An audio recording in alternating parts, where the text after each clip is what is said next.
Live streaming is on. I think we're live. Hey, I'm fully blaming Dan. Yeah. Yeah, definitely Dan. Yeah, me too. There we go. Now we're live. Hello, everyone. Hey. Yeah, for some reason it was live, and as soon as I went to click the camera on, it went off, and I was like, "Uh-oh!" But we're here. So, hello, everyone. Welcome to Friday Night Live, the bench show. We're back. Everything seems to be working. Hopefully, we'll see. Are we live? Yeah, it's still at the bottom there saying we're not, but we are. So we're back with our normal show. Thankfully, we're a couple of people down this week. Norman's not here. Luke's not here. Luke's mad at work. Norman's not too well. But we've got Tim with all the latest kits. We've got Dan to look at all your work on the Facebook page and forum. Al's got questions for the crew. John's going to be filled in the chat. We've got a couple of giveaways as well. Give it away now. And hopefully everyone is keeping well. As I said in the chat, I want to keep a coronavirus-free night, so we don't need to talk about that. There's enough doom and gloom already. We're filling off Friday night with it. We don't need it. A funny point to talk is Tim ordered a pizza and it went to the wrong house. Yeah. I noticed Dan shit out and lost a dressing gown. Oh, Dan! Oh. I don't care. No, it's red hot. It's too hot now, yeah? It's gained like 2 more degrees. Last 10 minutes. I'm going to have to switch radiators off in a minute. Yeah. Ooh. That was a nice dressing gown. With us tonight, we got Tim, we got Dan, we got Al, we got John, we got Sam, and we got me as well. Okay. Yeah, well, he's going on about in the chat, but anyway. Everyone's keeping well. You've had a good couple of weeks. No, you've not, have you, mate? But onwards and upwards. Yes. absolutely. Look at the positive now. That's all you can do. It's all about Lucy. Yeah. What? Oh, yeah. I am pregnant. Well, I was thinking, who the hell's Lucy? Sam's got a bit on. Sam's got a bit on the See, side. for a second there, I thought, who's Lucy? Uh-oh. Dan did well. I know just Tim didn't say anything, but Tim can't remember Dan's wife's name. Sarah. No, surname. Oh, yeah. So there we go. So as always, got any questions, pop them in the chat. We've got questions for the crew. It's over on the live page. So if you've got any thoughts you want to put on there, feel free. We're here till we're done. So God knows when that'll be, 10:30ish, 11ish. Fine. No, I didn't know you were German. For me. If we're in doubt at all, Sam's awake. I'm awake. I'm awake. I'm awake. That were funny. That was funny. We went back and watched that. That was rather funny. I talk in my sleep as well, boys, by the way, so just expect some swear words before. I'm going to sit and chill tonight. What's everybody else up to? Getting the interior. Tim, what are you doing? I'm eating Tim is in pizza. Cool. I'm eating a little biscuit at the moment. Dan, what are you doing? Don't know. Al, as you tell, everyone's really enthusiastic tonight. My AH1 said. An Apache. Yeah, Viper. And there are 88 little fiddly bits that I've just painted and need to stick on. So, excellent. 88? 80 odd. Oh. Yeah. Yeah, because that's totally different. Yeah. What about you, John? Reading the chat, and if I get a chance, stick a few more bits on this pantser. Sam? Pantser? I'm doing the interior for the skyline. Oh, lovely. Oh, nice. I painted it grey and I didn't like it. Oh, right, okay. What are you going to do now, then? Pink. Grayish. Do you know what? The Z tune is a pinky red Alcantara inside. Inside standard colour of the Z tunes, yeah. I might do a different shade of grey, 2-tone grey maybe inside. I don't want to do it black. Tired looking at black interiors. Yeah, it gets a bit boring, doesn't it? Does. I'll pick a couple of greys out. So, a couple of things we want to discuss before we get going. Models for Heroes, 3rd of April. I have a bench update that's scheduled for 9 a.m. in the morning. It did go up today, but I went through 2 minutes of talking about the super builder finished, and there was no pictures of the build on the video. So I took it down, re-edited it, and then it would have uploaded about an hour ago, and it wasn't worth doing. So I've showed it for 9 a.m. There's a bit of chat in there about everything in there. So 3rd of April, Friday night, we're going to do the Models for Heroes auction. We need more kits, desperately need more donations. If you got anything, go to the Models for Heroes website. The address is on there. Send it to Malcolm or one of his crew. Make sure you label it ISM MFH auction for us. We need more kits to make it a successful night. So please dig deep. I'm sure these guys will be digging deep as well for donating things. Yes, so that's that. The other thing as well is Ultimate. Since I was ill over a month ago, myself and more Hannah has been battling the biggest backlog we've ever had. It was like literally 100 kits backlog at one point, and someone's feeding back a touch. Yeah. There was 100 orders backlogged at one point, and when we get 10 to 15 to 20 orders a day, and Hannah can do about 10 to 15, 20 orders a day, it takes a long time to go through them. Not only that, we had 8 shop orders come in as well at like possibly the worst time. Yeah. We've just got through the last one today of those. So after the weekend, we should all be caught up. So thanks everyone for the patience and understanding. I know it's a pain. I hate waiting for stuff as well. It's just literally nothing we could do. Me and Hannah especially, hasn't stopped. We've had no time to do anything outside of this at all. Sacrifice loads of weekends to spend on this. So thanks to everyone who's taken a bit of patience and understanding, and we'll be back to normal on Monday. Thank God. Takes a bit of stress off. I was supposed to reduce stress, and it's probably one of the most stressful times we've had. It's been a long time trying to get this lot caught up with Manic. Absolutely crazy, but that's that. So that's all that out of the way, and we can carry on with our show now. So yeah, Models for Heroes, and that's that. Like I say, there's a bench update I did today. Everything's in there. Literally update on everything. And that's it. There we go. That's me waffled on enough. John, do you want to read some of the chat? Oh, I think I can manage that. Good man. I'm going to switch that massive light off because it's getting on my nerves. Righty go. I shall try not to belch. Make sure I don't switch the iMac off. I can I think we can do some. We can do some singing tonight, can't we? Singing? Yeah. Why? Who's got a big grin just then? Is it yours? Him. Who? Dan? Dan. It's on Tuesday, isn't it? Oh, you're opening your gifts tonight? Well, might as well, isn't it? Oh, I didn't know. Oh, right. There you go. I didn't He's putting the chat. realise. Didn't realise, Dan. We've got a birthday opening as well. Fantastic. Yay. Oh, Should Looks well for 46. we do that now then? Can do. Yeah, I didn't even realise. oh. I'm on the say. Because Norm's not here. That's why it is. Yeah. Yeah, that's what it is. Norm's not here. Norm's not here. He's probably sitting there going, I told them not. I told them. Don't pay attention. So Dan's a part of our birthday club. So we all chip in every time and buy each other gifts. And it's Dan's birthday on Tuesday. On Tuesday, yes. Dan's 45.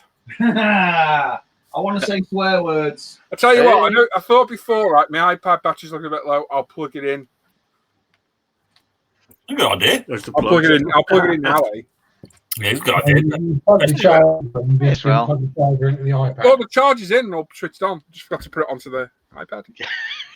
Idiot. So, yeah, Dan's birthday. We've got no Norman, unfortunately. But Dan's got how many parcels to open? 4. 4?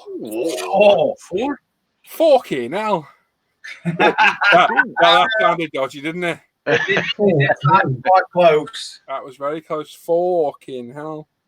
That doesn't sound any better. No, I'm going to say just leave that now. Yeah. Anyway, so Dan's armed and we need to do a birthday song. We all ready? Yeah. With enthusiasm. Come on, enthusiasm. Hey. Right. 1, 2, 3. Dan, join in. Happy birthday to you.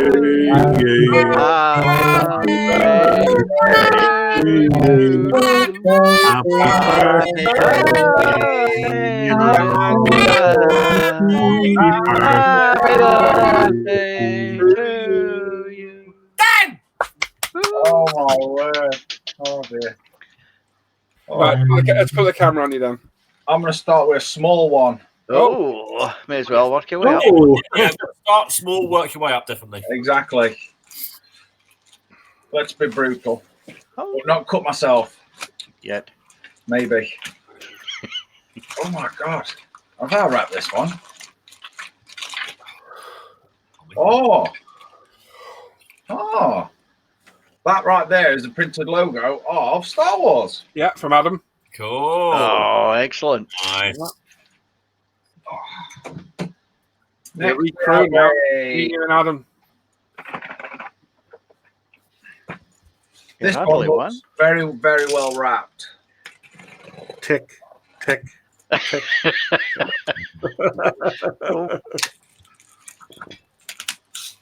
Oh, Mind that knife. Yeah, watch out for that. Jeez. God, I'm weak as. Yeah, watch your thumb. Oh, again. Hey, I think I've got an infection in that, so don't mention my thumb. Oh dear. Yeah, I think I might. Swap. I might have to go to the doctors with it. Oh, good God, I can't even break it. Like Popeye. Oh, nearly stabbed me in the belly. It sticks out further these days. Uh-huh. Oh, hang on.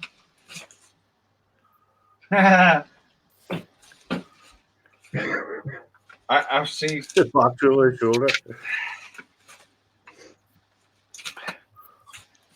Stringing it out a bit, Dan. Cool. It's a dinosaur. Hey! It's a paper. We know you like figures. We know you like figures, so we thought you'd like that. Well, garden ornament. I'm going to open this suspicious-looking package that come from a certain ginger person with a crap beard. Oi. Lee. Did you notice he knew who it were? Lee's been sending you stuff.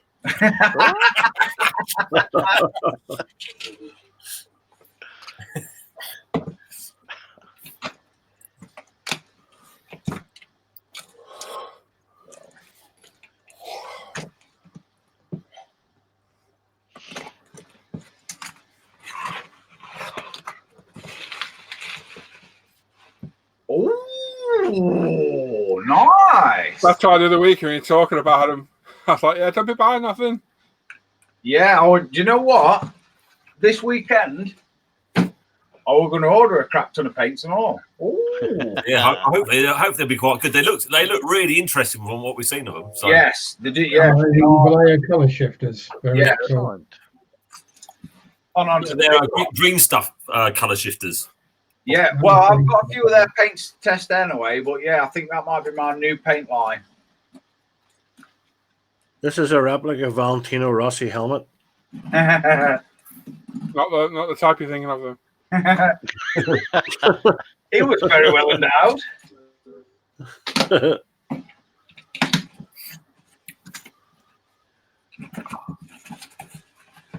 More bubble wrap. I like a bit of bubble wrap. Oh. Oh. We have teeth. Oh, Oh, nice. Yeah. Teeth, top and bottom, I'm guessing.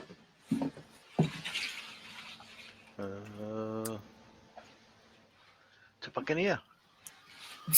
Oh, cool. Yeah, boy. Somewhere in there. It's Dan. Yeah. Oh, look at that. Proper. Oh, wow. Oh, Yeah, very lifelike. Pretty much there. there's a resemblance, Dan. Yeah, that's not cool at all, is it? Yeah, that's wicked, boy. That looks mean as heck, doesn't it? Does. Oh yeah, yeah. Oh, Definitely one for the living room. Yeah, that's awesome, boys. Thank you very kindly. Cool. Excellent, mate. Chuffed to bits with them. Good. Sweet. Glad you like them, mate. I reckon they're the bottom ones then. I don't know. I'm just. They both look same, to be fair. I don't know. One will fit one way and one will fit the other way, but yeah. No, I don't like. He's a bit gummy. Yep. No, I quite like that. Plenty of scope for disaster. Yeah. No skin, which we thought would be good. Yeah, that's wicked. Glad you like them, Dan. My eyes are getting worse. Yeah, that's awesome. So who's our next birthday then? It'll Norman. either be Norman or is it Tony? I think it's Tony and then Norm. 'Cause I It think might be Tony and then Norman. I think Norm's right there. Norman's the 19th.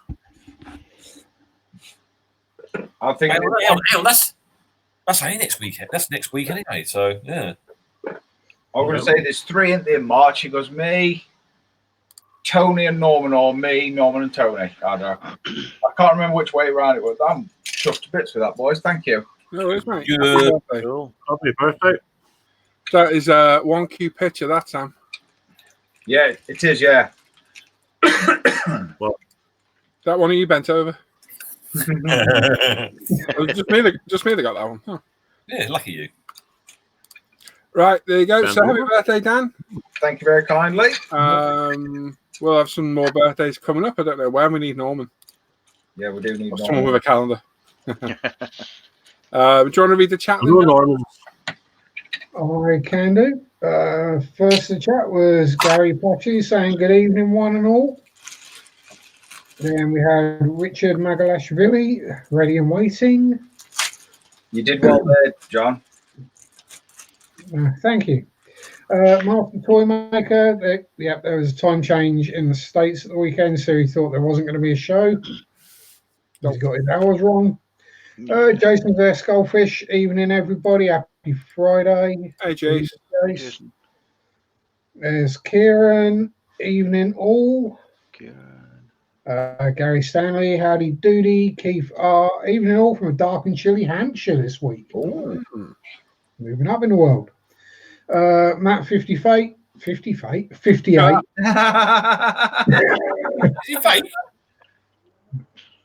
Yeah, I'm not gonna, yeah. Was Paul and crew and everyone watching. James Skiffins there, model officer. Evening from my isolation. Hope you're all well. Oh. Yeah, he's got a chest infection and a bad case of ugly. Well, I could have told you the second Oh, part. well, I don't think there's no cure if you're ugly.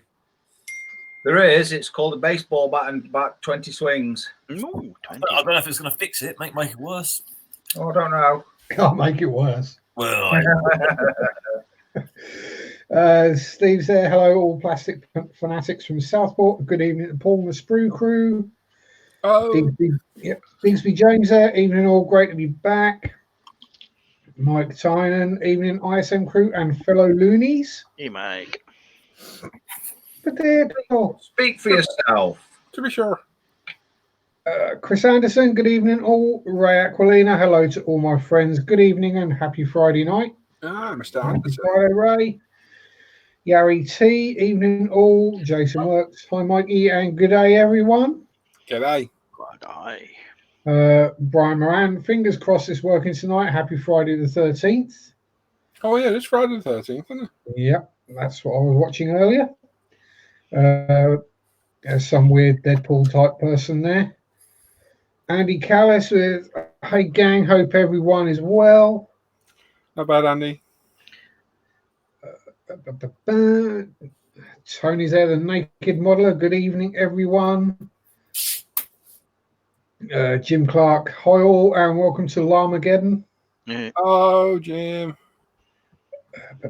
Oh, I want a hug like Tim's getting. That's not fair.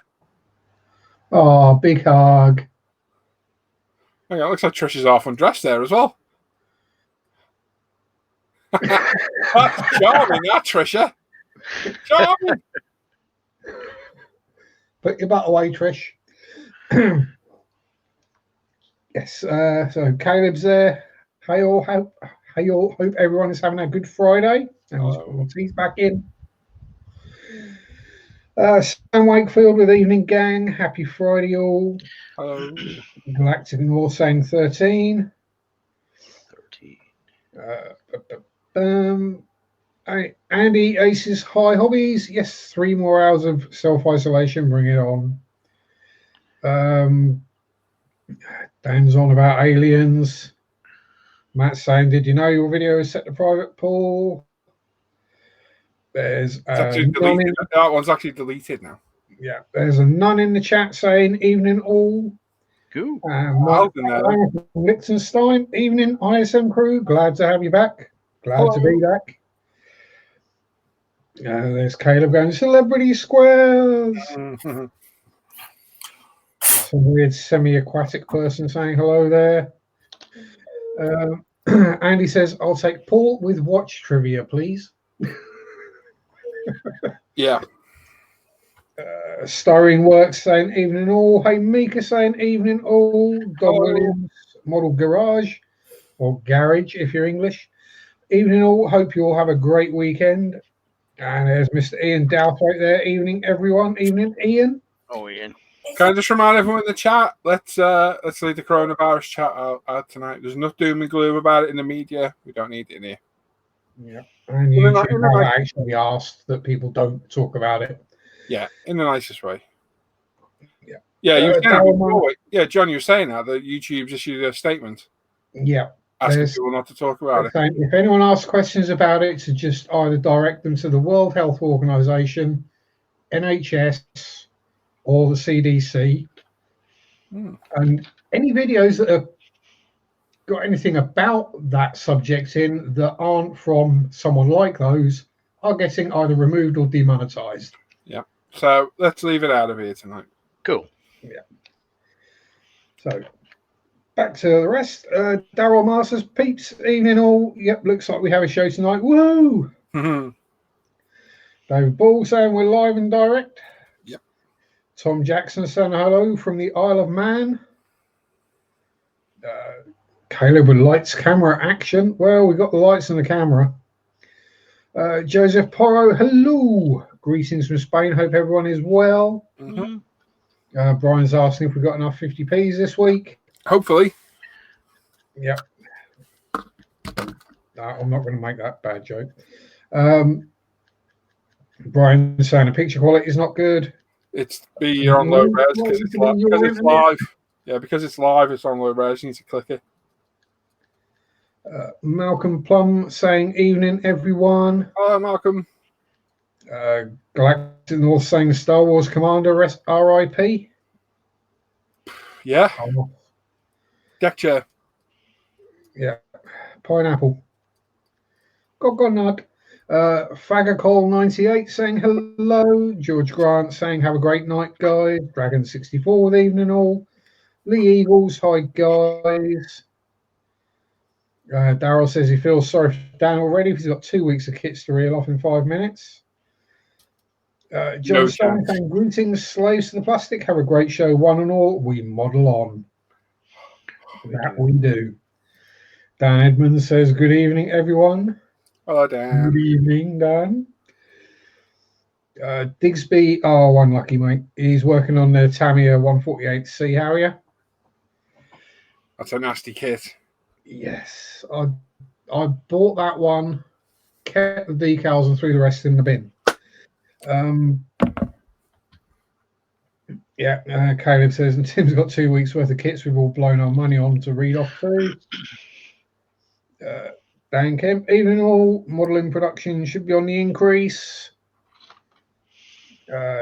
Lee Eagles building his R32 GTR and 112 Vale side. That'll be cool. Brian added YouTube set at 144p. I think it will do because it's live. I think it takes a while for it to go HD. Yeah. Bonsai Warrior saying good evening all from Munich. Hello. Hello. Dan saying he's deliberating what to build next. Russian tank, Dan. Fagacol is working on his Tamiya RX-7, first car model, Nice. and says, "Yeah, Hannah sounds like a real trooper. That she is. She's been working her back off. Yeah, that tape gun's getting rather warm. Yes. Even I've been using it. Yeah." And Daryl says, "Yeah, Paul's got fish to look after." They can take a surprising amount of looking after sometimes. John Howell says, "Very good evening to everyone. But Benny and the Jets is there. Quick hello from work today." Hello, Benny. I think it's Dave, isn't it? Benny and the Jets, if I remember right. Yeah, something. I think so. Yeah. Auntie Bacella. Good evening, folks. Kieran's going no. Daryl's going yes. And here comes the signing, boys. Brace yourselves. Sound down. Track 13. Back after my ears are recovered. Hang on, let me put the main speakers on if you're going to sing. Lots of happy birthdays and many happy returns for Dan. Michael Mitchell's watching on his phone. He's not home right now. Well, I hope you weren't in a public place when we were singing. True that. Gary saying, and mute. Daryl saying, forking hell. Dan has 4 friends. Mm-hmm. Allegedly, I don't know where they are. I reckon he just sent himself 3 things. Andy Ace's high hobbies now saying, that means I've now got to explain forking hell to the kids. YouTube audio diet. Absolutely beautiful voices of angels. Ears bleeding. Crazy bunch. My headphones just broke. Daryl wants the extended version. Well, if you hang on, there may well be the ISM. Yeah, Rosie's talking about the song. I was keeping it clean. Beautiful. Brogan. Don't wake the missus. Michael's birthday is 2 days after the Models for Heroes auction stream. Nice. Caleb's going to be 22 in a few months. Oh, Jesus. That's just in a few months, I'm going to be double that. Yeah. Yeah. You know that feeling now, don't you, Dan? Yeah. Yeah. Daryl says I was posty. Shouldn't assume male. Banged on my door this morning. Thought it was the old Bill. Opened the door. He was already screaming the stairs down. It was a Millennium Falcon. Result. Rob Pearson has a question. Hi, can you tell me an easy way to match colours of different makes when only the makers code? Thanks, Rob. By eye? Yeah. Yeah. By eye. It's the only way you're going to do it, really. Jason says you can get the hobby color converter app for your phone, which will give you the same kind of color, but as we all know, you can get 2 pots of the same color from the same company and they're slightly different. If you get different batches, they can be slightly different colors. The new mixer might not be as good. Yep. Caleb was half hoping for a hand to come out of Dan's box like doing the shrimp cocktail hand scene in Beetlejuice. Be interesting. Styrene Works has got a name for your new bus stand. He's called Rodiger. Apparently, he looks like a Rodiger. Anyway. Yeah, the zombie Nazi from American Werewolf in London. Yep. Oh, is that what that is? Yeah. Daryl apparently wants it to be wet and gooey. Didn't even realise that was what it was. That scene scared the crap out of me as a kid. Yeah, it did me and all. Yeah, that's where the come through the front door.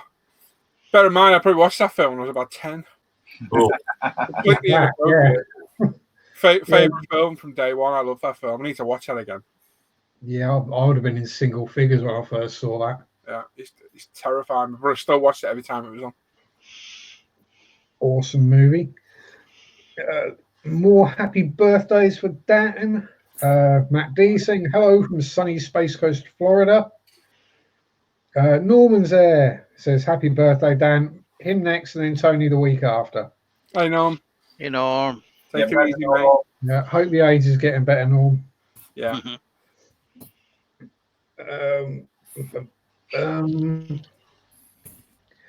Yeah, and Mac Doll's there says, hi, fellas. Happy birthday, Dan. Thank you.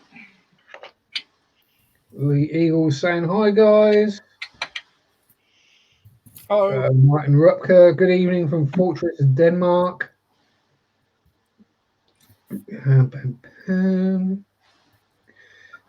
Yusuf Nature. Just quickly, Tim, are the cats behind the curtains? One is. Just some curtain movement. No, he's got a ghost. Do they climb up the curtains? Oh yeah, they'll get up to about here, climbing up them. Yeah. And get scared. 40. So yeah, this is one I'm going to butcher. But Yosef Nature says, "Good evening from Czech Republic."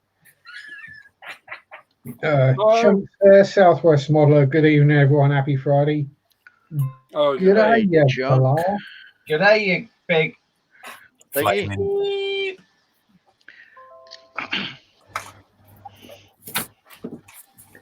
Rob B says, "Just got in. Hi, everyone." Jack is Bruce. Just wondering, do any of you build F1 cars? I've got one in the stash. But I built one once. We've got one coming. I built No. one. I would build one again. But, the one I built upset quite a few people. It's a bit controversial, John.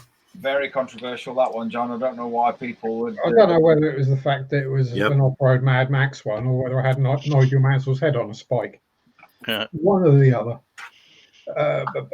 Model Motorsports Air Punch. Hello, guys, and Tim. Hello, Punch. Yeah, punch. Good evening. I'm going to go with the nicer pronunciation of Steen Brandl. Now I see you. Greetings from Bergen on the west coast of Norway.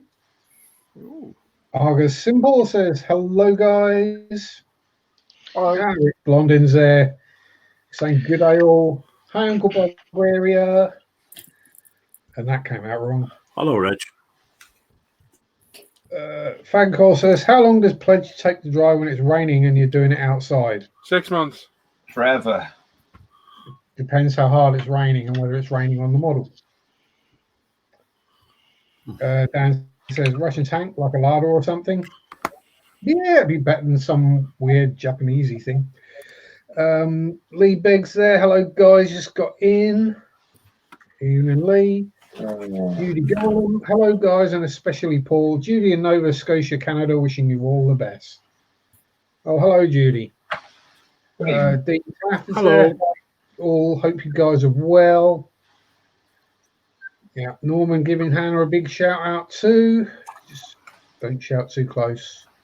Let him breathe on you. He smells. Norman said he would say he's got man flu, but you've got to be a man first. Good point. Well, Judy is saying, by the way, Judy in Canada is a 75-year-old modeler. Hello, Judy. Hope you keep it well. Brilliant. Yeah. Be safe. Caleb says, Michael and Caleb are saying, yeah, they've got a couple of Russian tank kits they could help you out with there, Dan Edmonds. Go well with a glass of vodka. Everything goes well. Joseph Porro saying, Ammo by MiG just released a new transparent primer and shader line. Has anyone tried them? What's the idea behind a transparent primer? What the hell's the point of that? No idea. So it's plastic. In other words, it's the plastic primer that you buy in the rattle cans that we use at work when we've got some weird plastic. No, it's just standard. There's no colourant in it, I'm guessing. Yeah, it's just, but it's Cyanoresin without a colour pigment. And then you can choose what colour pigment to add to get the primer colour you want. So is it clear then, is it? Yeah. That's generally what transparent Unreal. is. Well, that just makes no sense, really, to me. I'm not trying to be You're building cars where you might want if you're doing red, then you want a pink primer or whatever, and Well, you then don't you want to just use put a lacquer or. Then you just get Tamiya's pink primer, or you know what I mean, and Yeah, that makes Not, I say we've not tried it. Would assume it's probably Steinores Ultimate Primer without any color in it, and they're just selling you ink basically. well, they're sending you a bottle of water. No, it'll still do the same job of priming. It just be clear, which is a I'm bit gonna weird. have to go hunt for this down now and have a look what this is. It's just going to be a matte clear basically. Was that this?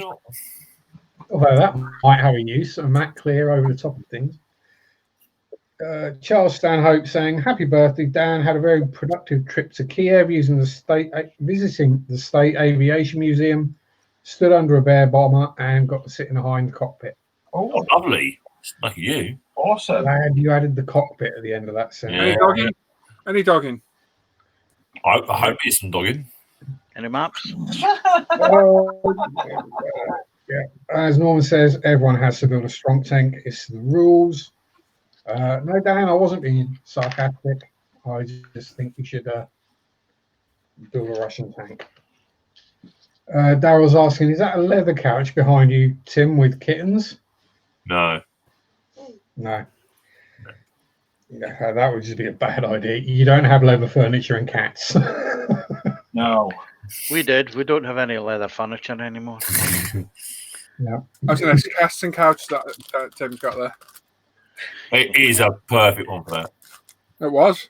Sorry, it was. Has it been Scotch guarded, Tim? Yeah, apparently it has been. Before that, it was whitewashed. Oh, geez. New releases. Let's try new releases. Daryl says Tim's face looked like he just realised he furnished from World of Leather and then got the cats. Yeah. No, not mine. That. Ride the Wind says, "Evening, guys. Happy birthday, Dan. What did you wish for?" I World don't think you peace. want to know. World peace. World peace. Luminek.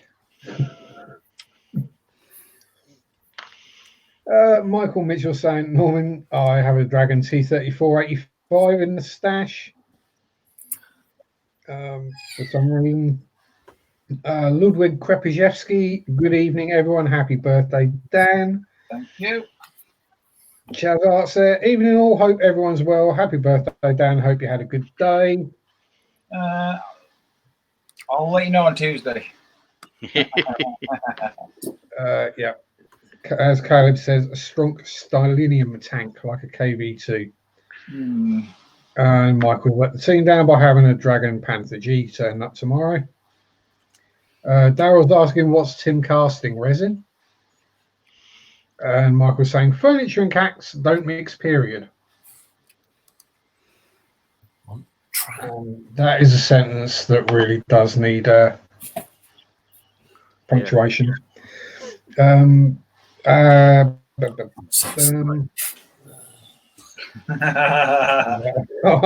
really that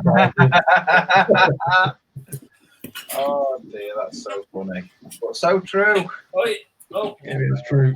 And we are caught up. I know, I have to type it myself.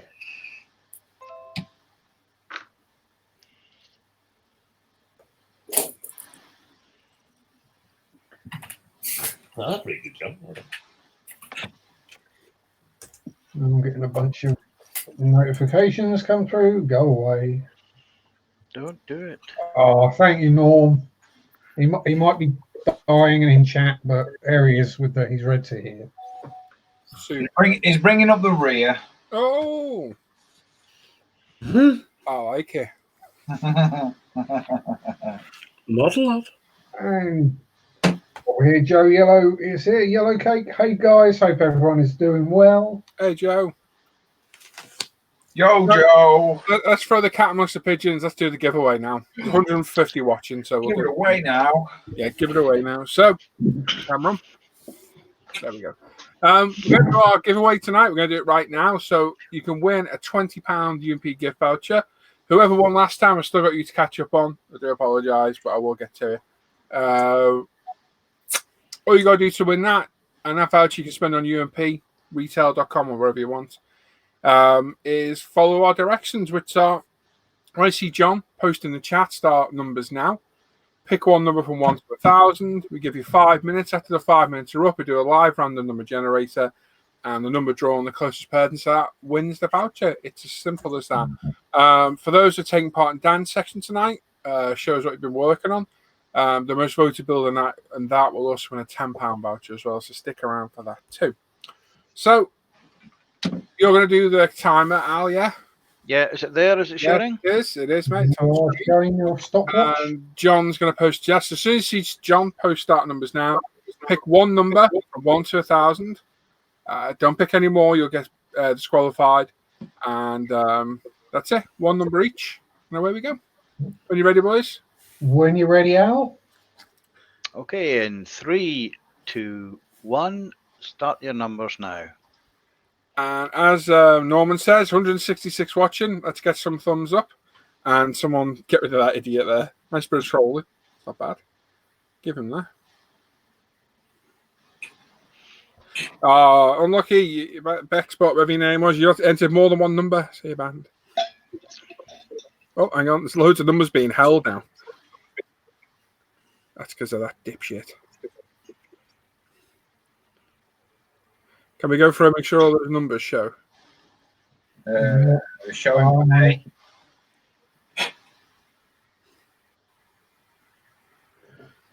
As I get there, someone's doing. Mate, it's me, mate. It's me going through. Yeah.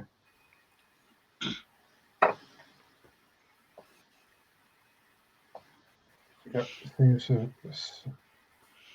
Spammers, idiots.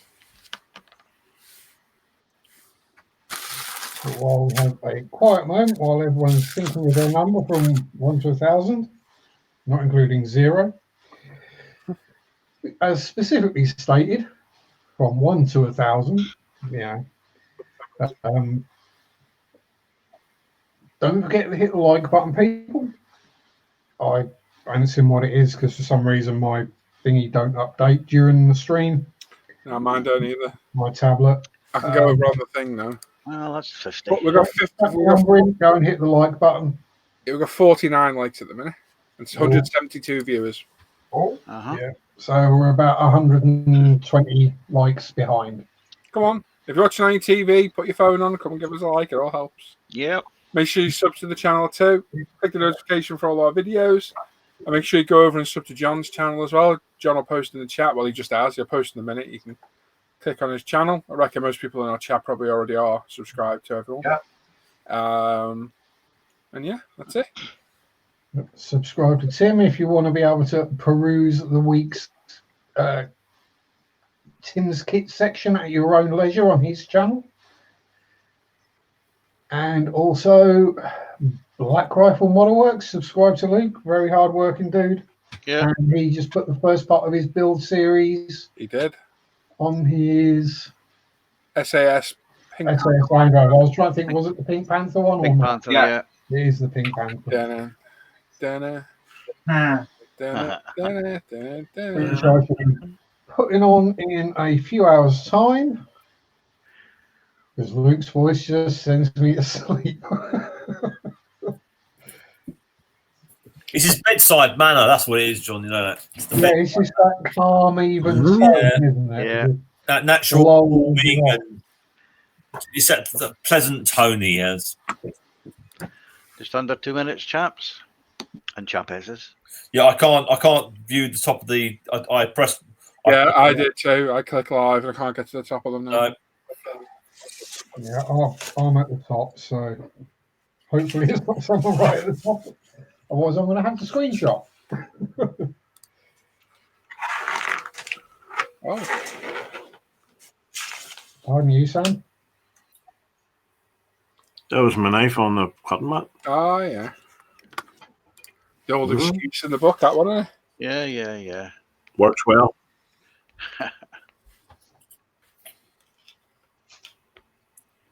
Oh, God, so that's one thing I've never heard is a knife make a party sound. You've been into your head, John. Have you hit yourself? Hmm? You got a mark on your head. Oh, that's an old scar from donkeys years ago. I've never noticed that before. Yeah, it's Yeah, never healed quite right. I think there might still be a piece of air rifle pellet in there. Oh, is that what it was? Yeah. Yeah, that was the second Comb your hair time. forward and cover it. There's not enough. Oh, the bird flew away then. Oh, we got 30 seconds ish. 30 seconds now, yes. And so, if you keep an eye out on this when we're saying that there's 30 seconds left and seeing what the time is on your screen, it will be different. Mm-hmm. Make note of the difference when it comes to auctions. 10 seconds. That's a massive delay. 5, 4, 3, 2, 1. Stop numbers now.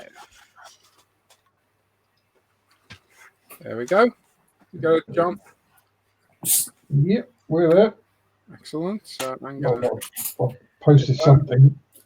Is that Jared? Yes, it is. Okay. So So we're going to use the Google Live number generator as always. Ignore the 6; it was already there. I'm going to put 1,000 in. I'm going to click this once. That'll be the winning number. As always, the two people that pick the same number, the first person that picked it automatically wins. And if you think you know who's won, please don't shout out in the chat. These guys will check it.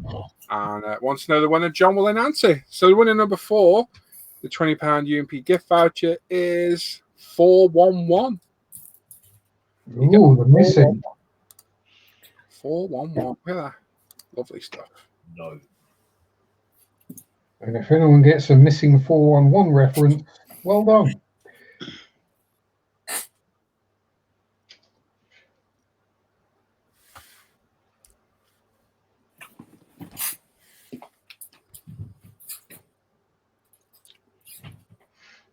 No.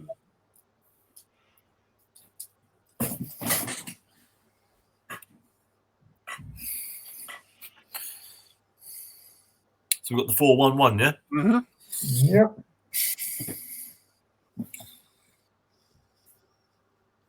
I'll see what I can find in my one. I know I've got all the numbers though.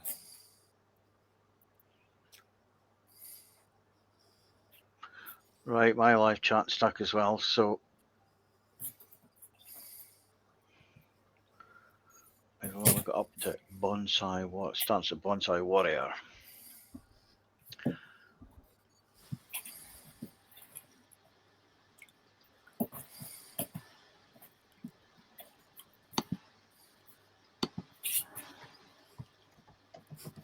Stuff in that comment, Tim beat a cat up live on YouTube.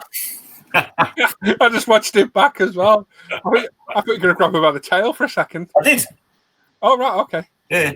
Grab my tail, pulled him out. You can whack in the head. Got told twice. They have to learn somehow. No prisoners with Tim. Nope. Oh, you can't teach cats. Yeah, you can. They learn. If they get something, they get in trouble. So they're quick enough to learn not to do it again. Aren't you? Try it on the kids. Yeah, they don't learn.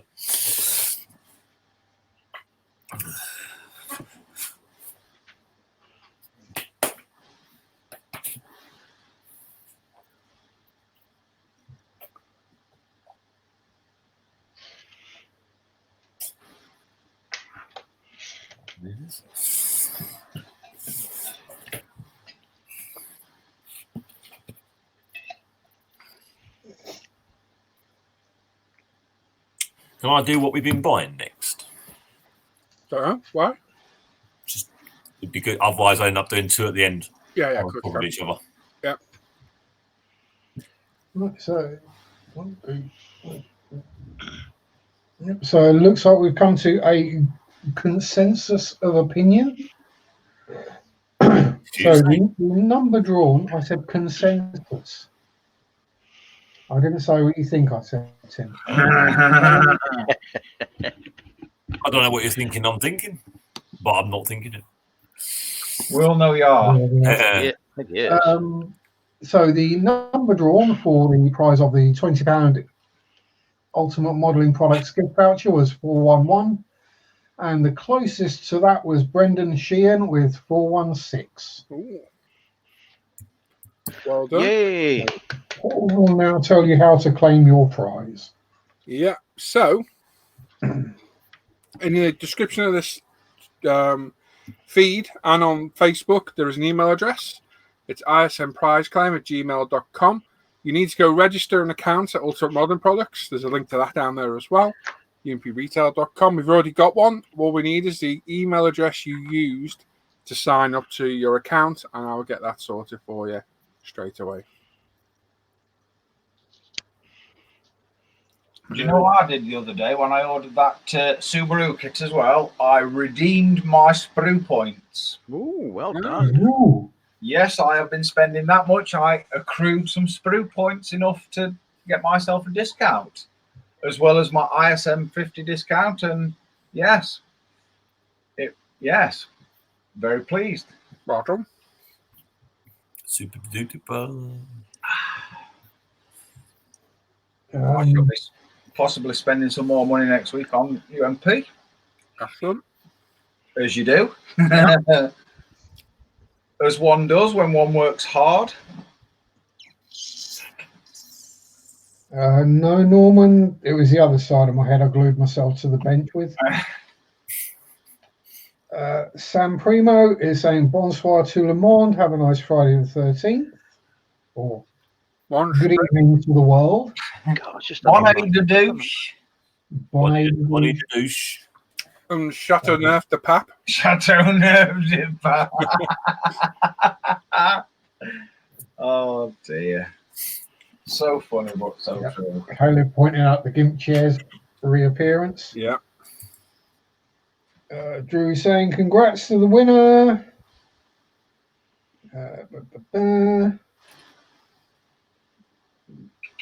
Yeah, you can't keep cats in a pen. They climb too well. Yeah. Lots of congrats and cats talk. There's Hannah saying evening all evening, Hannah. Good evening. Luke Hey, Lama saying sup noobs. Oh. Apparently Mike Connor's built up over 10,000 sprue points. What? You want to get them cashed in? Oh, I know what he's doing. He's going for the big prize, isn't he? He's saving them all up for the big prize. He's going for an Apex for free, isn't he? Yeah, he's going for. Do you know what? Game on. John Paul says, I have a question. I tried to go live last night and lost audio after 15 minutes. Anyone know what the problem could be? No audio? Parts. No idea, mate. To be honest, No. never happened to us. No, it's Weird. not something I've had happen either. Oh, that's weird. Cheers, Norman. Norm, keeping a written record Good man. and sticking them in the book. Even on his deathbed, he's doing well. Yeah. Right, Tim, you want to look at what we've been buying then? Yeah. Can Go on. do. Go on then. You Go on then. Go on then. Right, let me work out. I'm clicking the right buttons. Oh. Uh-oh. That could be a no. You always crack the right button. I've got the. I've got a gesture on my pad here that I've not worked out which one's turned on, and it makes everything go away. This is quite annoying. Have you just made everything go away, Tim? Yeah, it goes away, and you go, "Oh, I've got to remember to bring it back because my tree's in the way down here." Let me move the tree. Screen. That's the one. That's the one, and then we go to this one. That's it. And ta-da! Yeah, it's working. Yay! Cool. Smarty pants me. Eh? Whoop, whoop. Bible study and prayer group. What? Where? Top link on the right. Go up there. Oh, I've been looking for that Oh, group. you've got to join that. Oh, that's one. Yeah, Manchester United. Yeah, definitely. Yeah, you went to Manchester. Things every girl should know about love. What have you been looking for, Tim? That's my sort of page. What have you been looking Oh, for? Kim, Put them up. Oh, I see. Hello's involved. But that's a bit of a worrying one after that one, isn't it? I'm a bit worried about that one. Yeah, we've been looking at him. I do know. Isn't it worrying to know that what Dan's page showed once? Pay taxes. I'd show that for months. Yeah. Anyway, moving on. It's not mine. Starting off with Adam, he's got that beautiful R1. Oh, M1. Nice. M1. It's like why is it R M1? Sorry, yeah. Good looking little bike, that one, and some extra detail set. He says this bit scared him though. I was like, I said you're a bit of a pussy, really. Some blue stuff decals, nice looking Panasonic scheme for a Skyline. Looks quite good. Some other decals for that YZR M1, so he's not so scared of it. Decal cast and bits for the other stuff there. Very nice. Mr. Masters, he got hold of an X-Wing, a Slave 1, a Procom Boy FWA, cool, and a fancy set of brushes. Nice. Oh, Dowdy Rony ones, not too bad. Too bad at all. And he's ordered the Falcon too. That's further down. Oh. Yeah, I saw that on there. Oh, yeah. Gary got hold of lots of little decals so he could do lots of grey planes. Everyone loves a grey plane. There's some more for a Phantoms of the Opera, and then a 144th kit of the C2, Nice. which is their self-defense force transport aircraft. That's quite nice. Mm-hmm. Aoshima, that should be a good kit as well. Should be. Good looking plane, that. Nice. Jan McDowell, he got hold of the big pointy bang bang things. Pointy bang bangs. Yeah, there's lots of letters and numbers, and it's called a right old grumble. So we could call them an owl. Yeah. Zvezda's done their own version of the SA22 Greyhound, which has lots more pointy bang bang things on there as well. I like to do with a Skidoo and the man with the wolf. Husky. Wolf, same thing. You never have too many pointy bang bang things. Yeah, you need a lot of pointy bang bang, especially when you're driving around in a truck. If you haven't got pointy bang bang things, you're just really a target, aren't you? Yeah. Simon got hold of some of the Gravity paints. Nice chrome paints either. Blue Bayside. Nissan Bayside blue. McLaren Lantana purple. Oh, that's a lovely looking colour. He got the Hassie Gowers Mercedes C9. Nice. And the Tamiya Porsche 962.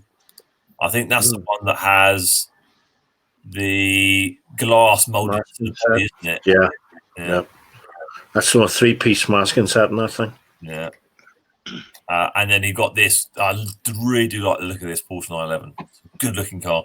GT3, some primers, some all zero paint, colour paints down the bottom there. Green, purple, red, silver, blue. Like a dusty rainbow. Luke got a hold of the chopper folding for his Bulldog, also Bullfrog. Good idea. Otherwise, that thing would become massive. Yeah. Clinton, he got hold of the Repsol RCV. Hey. Eventually, and he's got hold of the Pink Panther, which is building along with Luke as Luke's doing a building bit on his channel. Just wanted to point something out. There's his feet. Nice. Hey, Hey, Chuck. does a fit. Hey, G. And his passion killers. Yeah. Oh, that's some. wow. No wonder he's a good swimmer. It's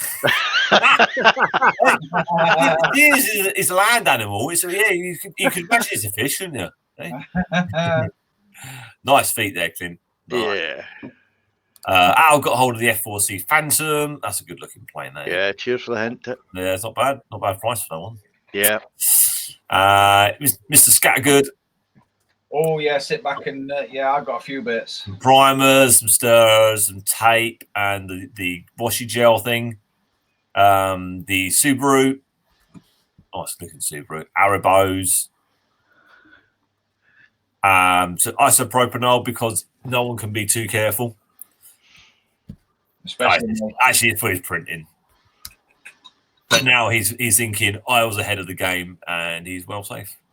Some 3D, some UV light security 3D prints. So if you just pointed that at your resin, would it make it go hard? Yes. That sounds dodgy, didn't it? It does sound dodgy, but yes, it does. Hence why I made a box. So do you have to keep? Yeah, do you have to keep that away from daylight then? Yes. Well, that's why it comes in a plain grey bottle. But yeah, if you've got exposed resin to daylight, it will cure it. Because if you're a cheap ass and don't buy UV light, you can just put it in daylight and it'll just cure anyway. Oh, okay. Plus, And then you've got a funny looking. I thought you'd be able to print these things, Dan. That's a funnel, Timothy. Oh, is it? Oh, sorry. And then some TPs for your fun hole. For the great cornholio. yeah. Cool. And then Tim's like, huh? I do know exactly what he's talking about. What are you talking about? What are you talking about, Tim? Beavis and Butthead. Yeah. Do you think I don't know Beavis and Butthead? I watched that film too many Well, a times. lot of references are lost on you. No, they're not. I just don't pay attention to you because I'm doing this. Rubbish. And then he bought a box that he put his family in. It's a bit worrying, Dan. Oh. Nothing on here. Yeah. No, that's his But little, I will just say that it is a very expensive printer, and I have broken it already. Oh, Well, not the actual printer, the vat that the resin goes in, and So you have broken the printer though, yeah? yeah, spare parts are being dispatched as we speak, and we'll be here tomorrow. Yeah, cool. Mr. Dan, the other Dan, bought some filters from a right old dodgy bloke. He's a right old dodgy bloke. Please watch out for him.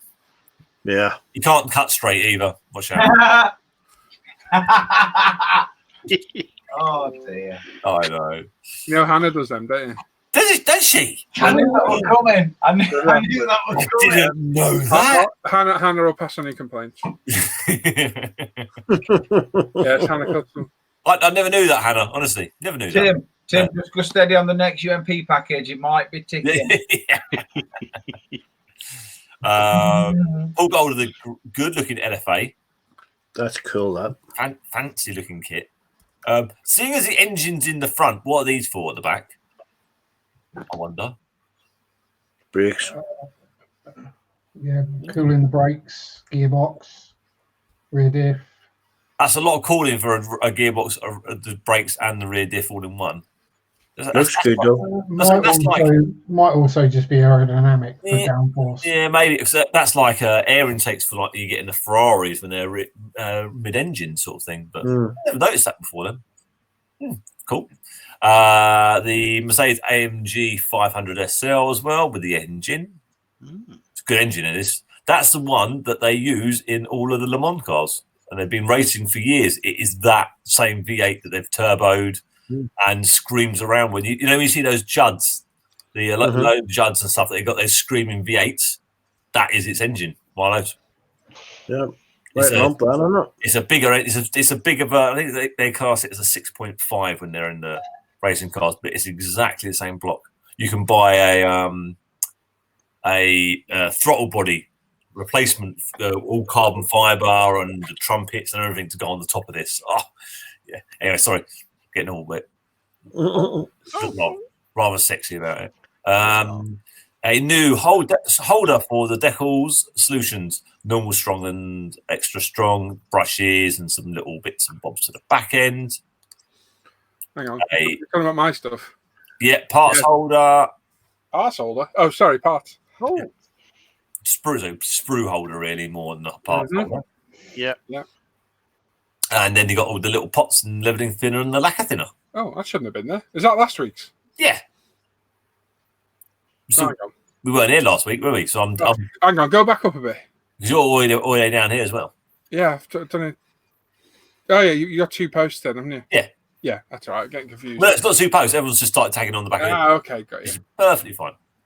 Matt's got another Nismo. Very nice. Nice, Matt. Richard Lamb got his UMP as well. There's the cuttables and Arabos and Pimer. Cuttables? I like that. Cuttables. Customizables. Customizables. Are they cuttable? They're cuttable then. Cuttables. Cuttables. All that Cut the balls. the cats need that actually. Tamir Caro Aramato. As close as I'm getting to that one. Nice looking little tank though. It's Italians. Dinky. Totem Cop Division, Kharkov, 1943. Little mini art set. Look very cold. The new Tamir R34 French tank. R35. R35.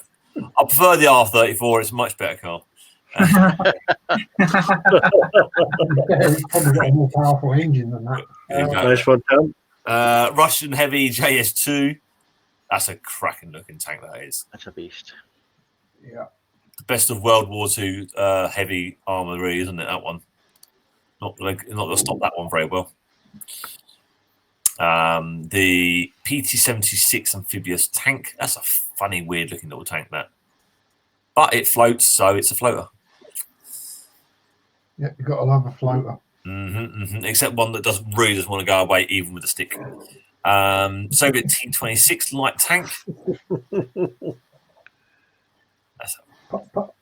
That's a really good target for a Panzer IV. That's what that is. It sucks myself. That's basically what they were. There's another little target. T-80 Soviet light tank. Ooh. Yeah, go over there. Over the hill where those Panzers are. Nah, I'm all right, thanks. T-44 Soviet medium tank. So that's mid-war. That's the one I just built, pretty much. Good kit. Oh, I built a 54. And a pair of feet as well. 44 as well. Yeah. And let's have a look at Caleb's. What Caleb's got on his feet. Yep, Like a little pair of bit. feet. Well, I think he's got that. That's got odd socks on. Well, I wonder if those socks come in men's sizes. yeah, he's got odd socks. and it looks like this sock is on wonky, which is just It totally. does, doesn't it? Yeah, that's Caleb. You did it. That's on upside down there, dude. Yeah, Sort your socks out, eh? yeah. Oh, God. And this is nothing sticking out, eh? Yeah, sort your socks life out. Jeez, Mhm. jeez, Caleb. Is gangster. US SR T-34, like T-34, and sock situation hasn't changed. Same socks. That's good information to know. Mike Tynan's got loads of little bits turned up. He's got all the customizable storage solutions. Very nice. Not enough of. Hey, what? He ain't got enough on him. Nah, not yet. Lancia Stratos. Oh, I like that. Cool looking car, just really bad. Mm-hmm. Oh, that's nice. Mm. AOC McLaren F1 long tail. I like that. Great looking car. 12 more replies. Oh, he's been a bit busy, hasn't he? Yeah, he's bought tons this week. He's bought more than me. Peugeot 206 WRC. Hasegawa's 1994 Impreza. I like that. Oh, because I know who drove it. 1199 Ducati. Nice. Like that one. I like that one too. Post Bosch A4 DTM car. The thing with that one is the back end is Nuts. way too many fins on it. Yes. Way too many. It is proper aero era. There's lots of The thing aero. is, though, you clip that back corner and that car's just crap. Yeah. Instantly. Oh, I like that. Ford Focus WRC02, the RS down the side. I've been at that one for ages. Nice. 962C Le Mans 24 Hour 1990. I like that one. Good looking car, that Repsol. Yeah, that's really. You've been after that one, have you, Paul? Yeah. Cool. I'll make sure we keep an eye out for that. The Lancia Delta, Monte Carlo Rally, Nice. Astra V8 Coupe, Nice. COK GTR. Ooh. Fancy Very nice. yeah. And the mighty colourful Raybrig NSX. He has been buying a lot, hasn't he? Has he just bought your stash, Paul? No. Display cutting mat and some of the little clips. Oh, that's fancy. Fancy. And it's a massive Fabia Bath. And is that a paint drawer?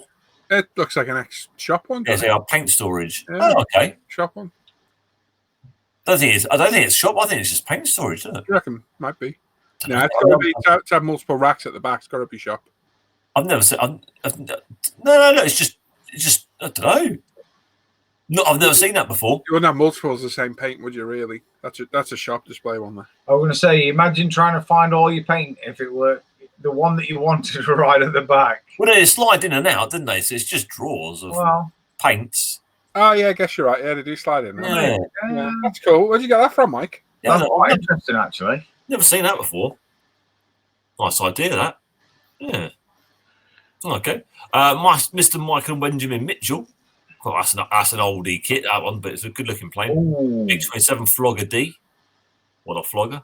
It's an AMT, so $7 on the Facebook scale modelling auction page. Yeah, well, someone's got a bargain. $7 a kit and £7 a filler. Yeah. Picked up this paint. Generic project. Paint's not good. That might be too bad there. Yeah, Daryl's got hold of his Falcon, 1/144 scale. Awesome. Got one of them. Painted it. Not finished it. Very nice. Oh, cool. Yeah, I was going to say there, Last Jedi. Yeah, that's the correct one for the Last Jedi, isn't it? Yeah. So they lose it. Got a couple of kits this week. YZF R1M and a GSX 1100S, and then the Tamiya NSX, which is the Honda. Cool. Mr. Skiffins got hold of a Bedford. A couple of Expo stuff, which is a 10-meter layout wire. Oh, yeah, because he's doing a train set, isn't he? Yeah. Okay. Yeah, doing something with train. I saw it post a while ago, and it's gone out of my brain to I'm sure he's doing a layout and loads of plastic strap. Cool. Mr. Bretland got himself some Beamer Alpina wheels. Yeah, the LFA and Mercedes. Yeah. Display the decal modular unit. Hold up. Parts tray. And in the seat then. And that's it. We are all done for the night. Lots going on. Lots of stuff. Catch up on some chat, John. Nice one, Tim. I can do. Nice one. Stuart saying evening all is a bit late. He's doing his shopping. Oh. Some talk about pledge. Richard Magalashvili. I see there are many great air jets coming up. Maybe someone will try Kinetics F-16 Sufa. The IAF camouflage looks awesome. Is it? Yeah, silence about the Kinetic Sufa. Woman's asking of you, I'm guessing, Tim, with the Husky, was that a Makita?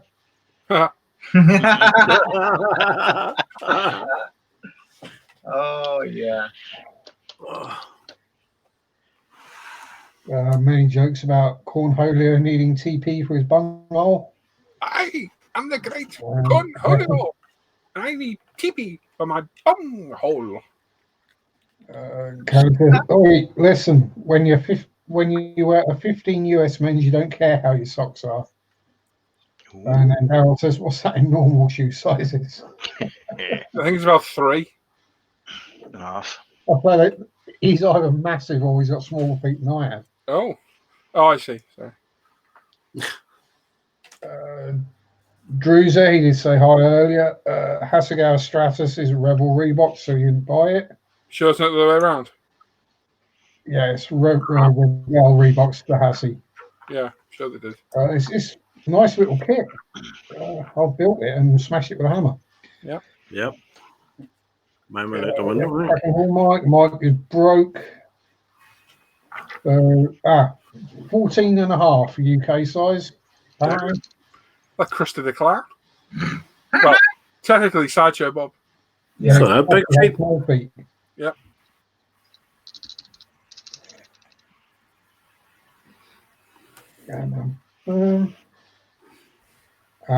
Mike's been raiding Hobby Link Japan. Apparently, that's where he got that painting from, I guess.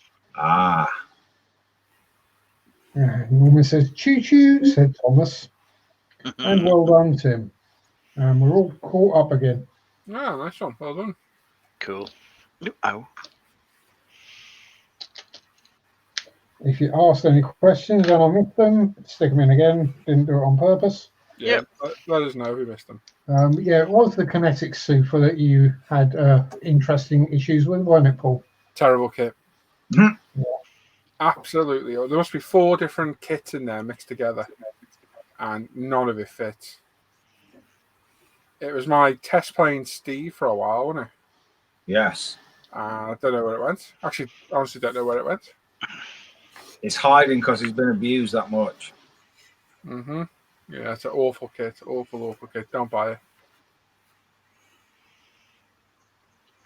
Yeah, I mean, that paint scheme looks awesome, but Just go fully in and go buy the Academy 30-second scale. Go fully in. That's a bit of a pig to build as well. Apart built that one as well.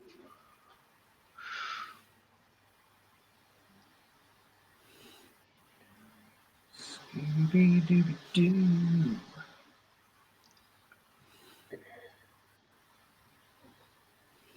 I keep an army, okay?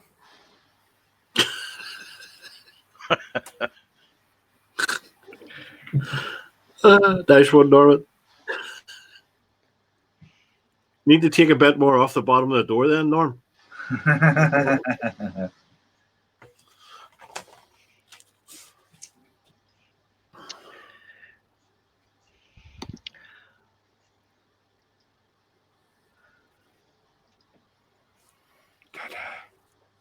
Dan, you get younger looking every week. Cheers, Sam. Wow, we've got 206 people watching there. Holy moly.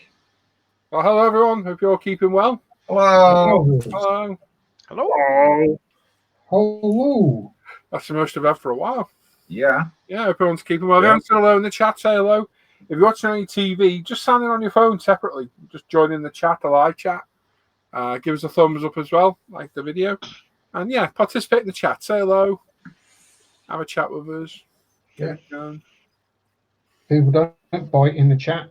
Yeah, and give us a thumbs up, as Kieran just said. How many thumbs up have we got? 78. Come on, you can do a lot better than that. Sam can only do one. There's half of one. Tommy Dick Fingers. Hang on. If for some reason you don't like it, hit the dislike twice. West side. That are my fingers. Yeah, if you hit it twice, it adds more dislike.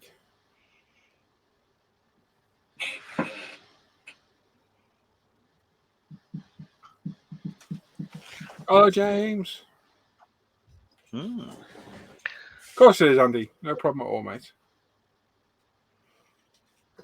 We don't spam round with the show. We used to spam it everywhere, didn't we? Oh, yeah. I get into trouble every week. Yeah, we used to have people moaning on other sites. No, everybody watches YouTube.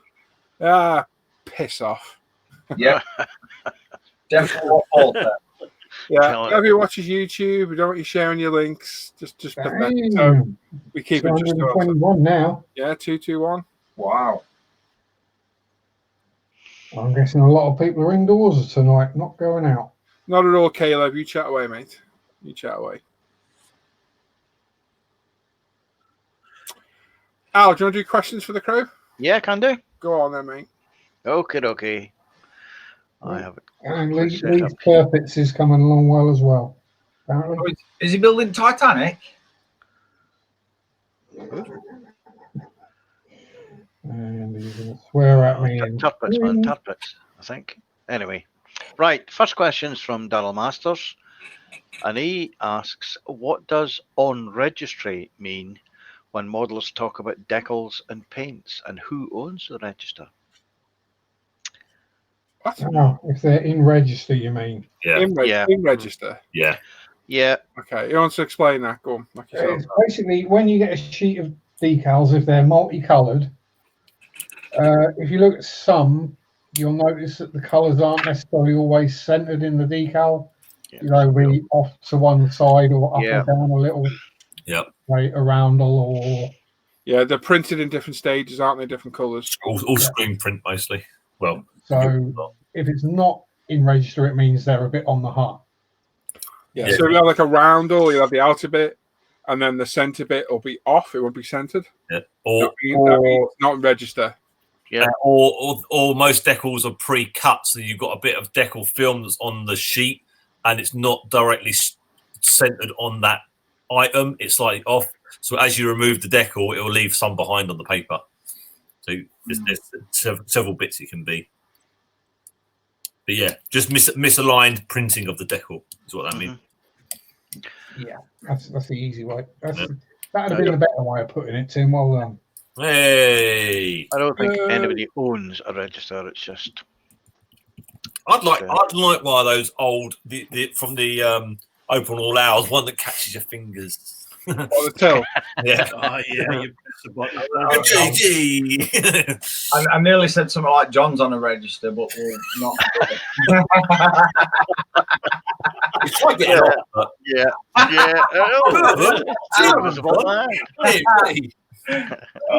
Thanks for that.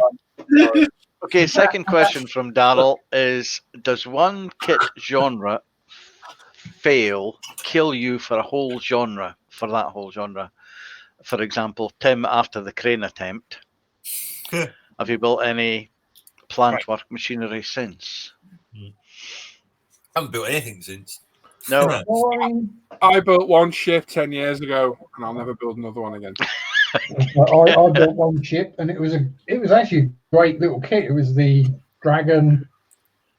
Oh, geez, little American destroyer, modern one.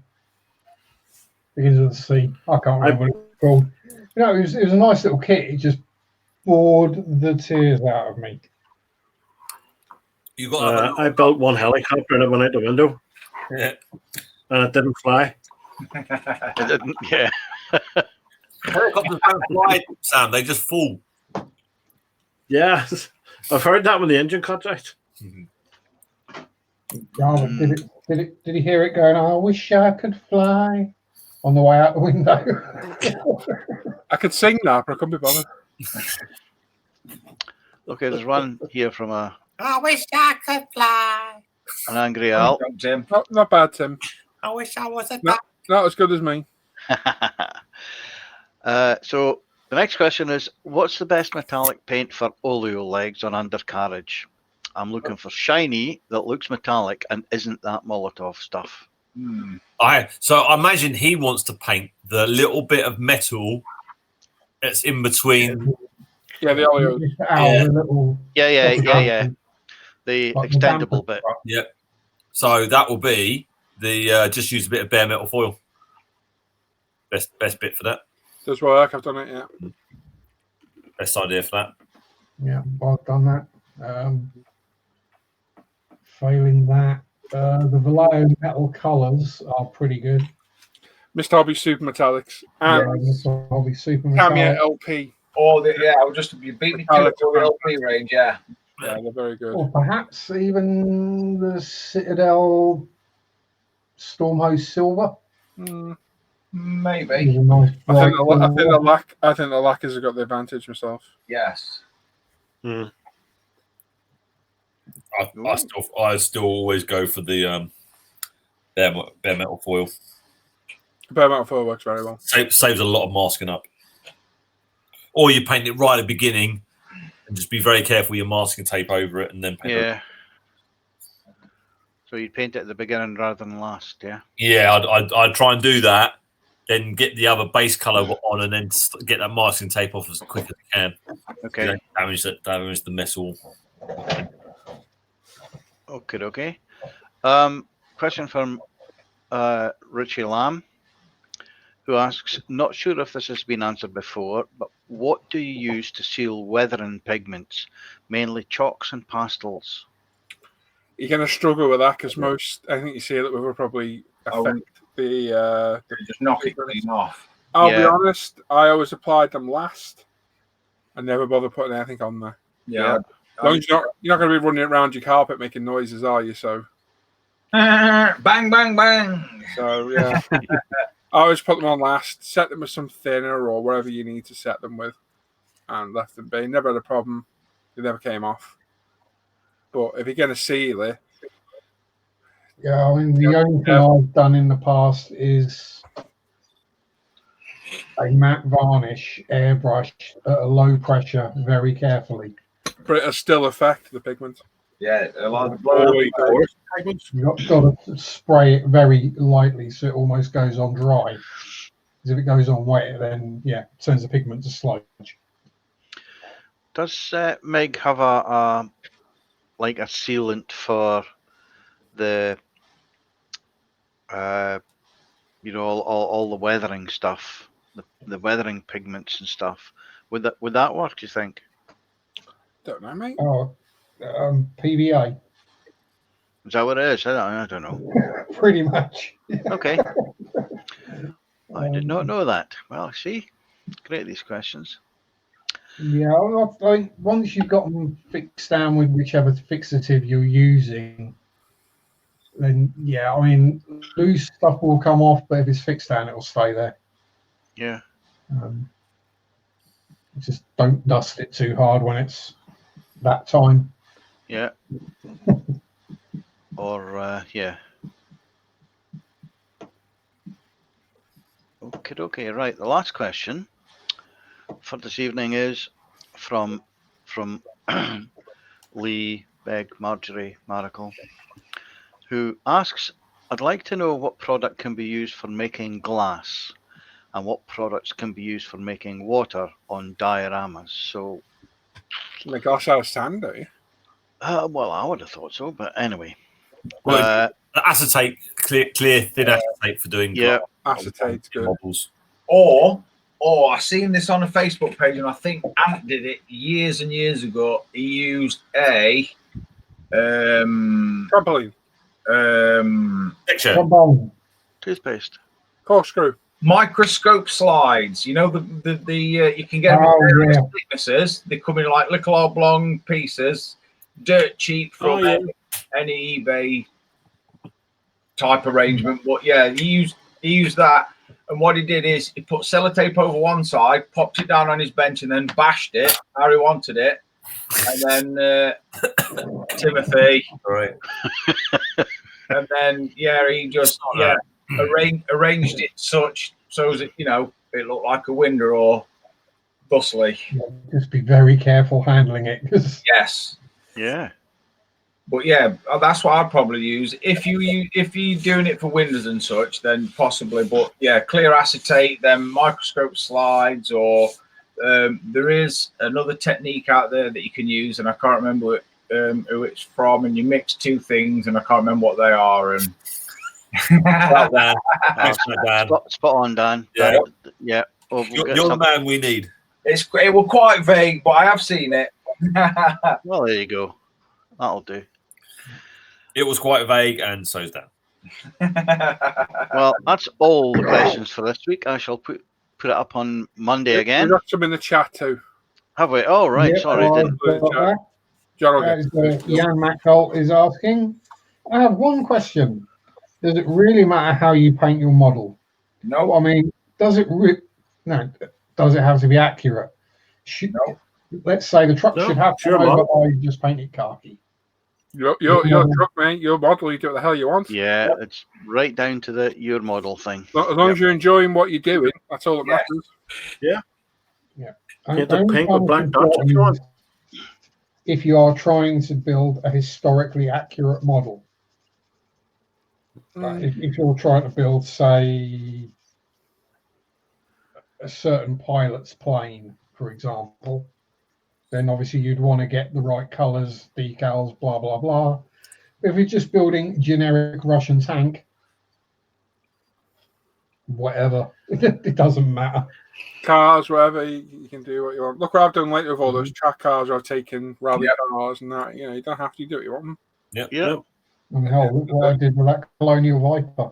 Yep, I did something similar. Yeah, you did a Martini I did Battlestar Galactica thing, didn't you? I did a Viper Oh, yeah. Galactica ship. Yeah. Yeah, Martini one. That was cool. That was very cool. And you've done another one, haven't you? Similar. Yep. I've done a couple.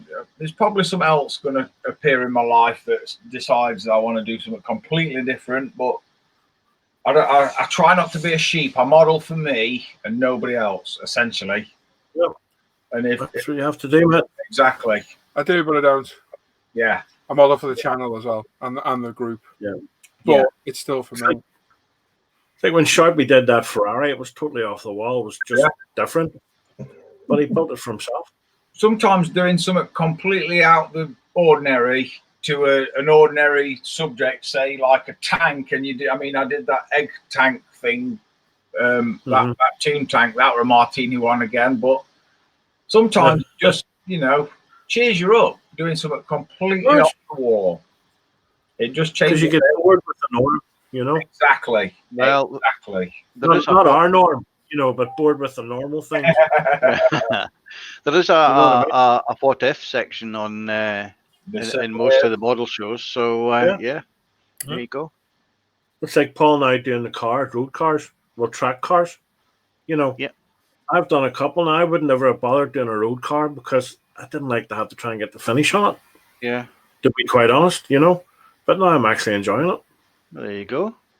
The most enjoyable two enjoyable kits I've done recently for a long time. The Escort that was a rally car, and this year that was a touring car as road cars. I love building them.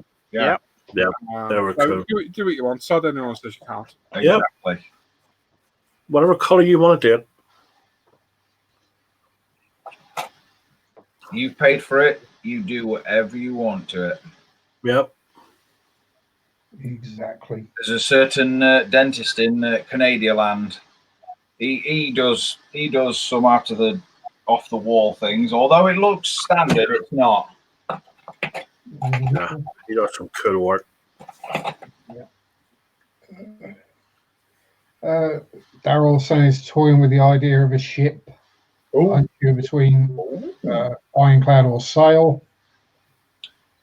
Do a sailing ship and then use cloth for the actual sails, and I think that'll look cool.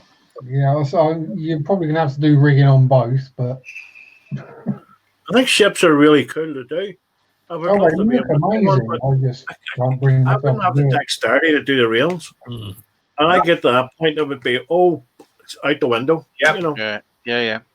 So if I did one, I wouldn't be buying a big PE set for it. I'd do it out of the box. Yeah. Maybe metal barrels if it's something that's got a lot of guns on and they're not very well. If I were to do a ship, I'd probably do an old sailing ship, like not the Black Pearl, but something along those lines. Yeah. A schooner or something that's got actual sails and Military ships are good. Don't get me wrong, military ships look cool. I've been on a couple. They're cool to look at, but they're grey. Do you know what I mean? So my preference is these military ships. Well, not aviation for me, obviously, but I do have one ship in my stash, which is an aircraft carrier. That's going to be a small one then, isn't it? I think it's a 700. Oh my word! 1 to 700. So anyway, but it'll be out of the box until probably. You want nice barrels on all the guns. Out of the box and out of the window or garage door now. It's send it to me. I'll throw it up higher than you. Don't worry. Oh, excellent, mate. You're in the ground floor. I'm 2 floors up. Well, that's okay. I could maybe launch it from the bedroom window. Something like that. If I was going to do one, it'd probably be either early or interwar cruiser or destroyer, something like that. So you could get a decent scale one, but it wouldn't be monstrous. So it'd be a small ship, but in a big scale. Yeah. See, if they bought something out, like if Tamir did, I don't know, something from a modern era, not like World War I or II or, Black Pearl or like that. Something modern that's not just grey, like a couple of the green, what they're called, I don't know what they're called. What the SAS job is used that the patrol boats and that kind of ribs and that kind of thing. They like small speedboaty type fast things that they can approach silently and then quickly. See, that's what they need to do. They need to just reinvent, not the wheel, but do something different, moderner. Yeah, if that's. I always fancy doing the RNLI lifeboat one. Lifeboat, yeah. I've looked at them. Fancy that. I've picked them up. I've put them down. I've picked them up, and I'm thinking, put it down because it's Airfix. And then you think, well, but it's only game in time. If you want to do a lifeboat, you've got to. You know what I mean? So I think it needs somebody to just step forward and say, look, we're going to make some really nice ship boats, subs, whatever. You know what I mean? I quite fancy doing a submarine if I'm honest, but again, they're either black or grey, or you know what I mean. You can only get the tonal variations from weathering, or you know, if it's been in a dry dock, you know. Yeah, but I mean that's your area of expertise, or the tonal variations. I mean that last. I am getting better at it. I will admit that I am getting better with. But I'm watching a crap ton of YouTube at the minute. I mean, an absolute crap ton. And it's not just modeling related. I'm getting into, obviously, 3D printing. But I always, on the sidebar on my iPad, it'll always come up with something interesting, you know, that piques me interest. And you think, oh, just watch that. And then before you know it, you've gone down a 4-hour rabbit hole and you've watched something completely different. But you've learned a new technique. And I quite like doing that. And yeah, my painting is it's getting better. I must admit, I can see a progression in the line of crap that I've painted over the years. But yeah, it's just trial and error essentially. I mean, I've primed. There's a couple of figures there that have been primed, painted, painted. You know what I mean? And it's had a build up of paint on them for a while until I've got really happy with it, and then all of a sudden I found my stride with the alien. That really got me. And I think that Nazi Demon, I think I'm going to enjoy doing that one as well. That'll be interesting to see. Yeah, I think that one's getting some interesting shades of green. I think. Well, Don't be leaving that in the bedroom, Dan. No, well, Sarah's already said it's not allowed in the house. I can see your point. I took it in to show her earlier, and it didn't have no teeth in, and she bricked herself. She would.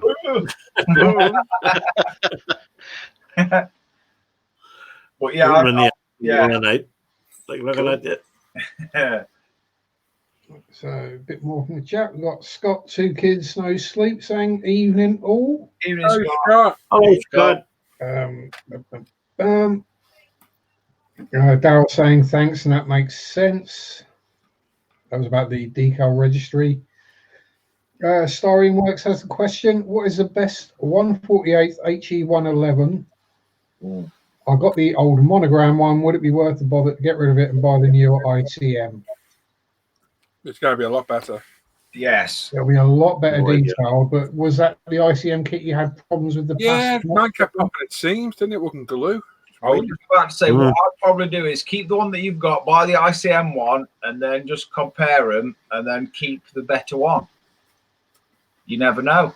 Monogram might just pip it to the post. You never know. I remember that kit. He super glued it, UV glue, everything. Remember it? It needed staples. Yeah, perhaps. I mean, now you're using the Mac Tech Mix. That might do the trick. Yeah, I didn't have a backhand, didn't use it. No. I must get me some of that Mac Tat stuff. The Mac, we can't get it here. Use that Deluxe Materials, Plastic Magic, mate. Mix that into it. Oh, I've got some of that. Yeah, just mix it 50-50. With Tat? Yeah. Oh, sweet. Yeah, it's all the same base stuff, isn't it? Ah. Yeah. So, you know what it's like over here? Dodgy. Yeah, you're not allowed to buy certain chemicals. Caleb also has a question. Do you guys trust the model kit swap pages on Facebook? See a lot of great deals, but I'm paranoid of getting screwed out of my money. Well, never used them. Most of the people on there, it depends on what pages you're on, most of the people on there are mostly trusted on there. If you're buying anything you do not use it bank transfer unless you know who the person is. You do not pay by friends and family unless you really do trust the person. And you always pay by PayPal, paying for goods. And if they moan about it, don't buy it. Yeah. If they're funny with you about buying it in that way, then walk away from the deal. And they're dodgy, well, I think 90% of the dodgy ones have been weeded out of Facebook. Most of them are known or have been got rid of by now. Unfortunately, these things do happen, but I'm pretty much sure that nearly 90% of those are fully genuine, honest people. Yes. And if you just say to them, look, as long as there's pictures of the kit, you can see it's their kit that they're selling. It's not just some Google pictures. You can pay by goods on PayPal. They're going to give you shipping information, so they'll send it. Let's ask them to send it second class recorded, so then you get a slip to them follow and track and stuff like that. That's the best you can do. And if it does go wrong, you have PayPal protection, and you can get back. That's it. It's no real different than doing it on eBay, other than that eBay will step in, but you still have to go via PayPal to get your money back if the deal happens on eBay. So, yeah. Exactly. James Mower says he finds ships a great mojo builder. That'd probably kill my mojo. No, you're the only one. Yeah. Drew's saying, use metal foil on the oleos. Jim's pointing out polishing powders work well for the oleo struts as well. If you get any of the metal polishing powders. Yeah, I think I've got them. There's I have the C1. Yeah, the C1 is the one I've got. Yeah, that does come up very good for me. That one. That's what I used on the dozer blade on the D9R. Yes. Kaz is asking if you've got any updates on when the Apexes will be back. Hopefully about a month. If he gets stuck, I think E-models have still got stuck. I think he did that the other day. Going over there. Dave Ruddle's saying evening troops. Evening, Dave. Hello. Good evening. Hello, Dave. He just says he just missed out on an eBay auction for a 24th Eggenberger Texaco Tamiya RS500. What did that go for? I'm guessing quite a bit. I'm guessing a chunk, yeah. I feel guilty having 5 of them this time. No, you don't. I've only got one of the Eggenbergers, but I got 4 of others. Darryl saying if you pour Vallejo still water onto a tile and let it dry, you can slide a blade under it and use that as glass. Yeah, that'll probably work. That's quite a good idea. I wonder if you could do a similar sort of technique, with the clear resin that you can buy for figures, not for 3D printing, but for figures. Possibly. Like pouring it onto a tile again and doing something similar. You could, if you can get it off and break it up, you could. Well, that's quite a good idea. Well, you could put cling film over the tile. It wouldn't stick to the tile at least, and you could feel the cling film off. Flat surface then, don't you? That's quite a good idea, that. I like. Ah. Something I never tried. What happens if you spread PVA off thin?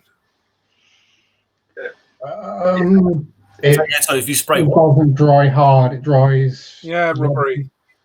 But remember the one you might have done it as a kid at school with the school glue, you paint it on your hand. I didn't do that. Dead skin. I didn't do that. I wasn't weird. Yeah. No. I don't know that. I believe them. No, you just ate crayons, mate. Hey. Paint.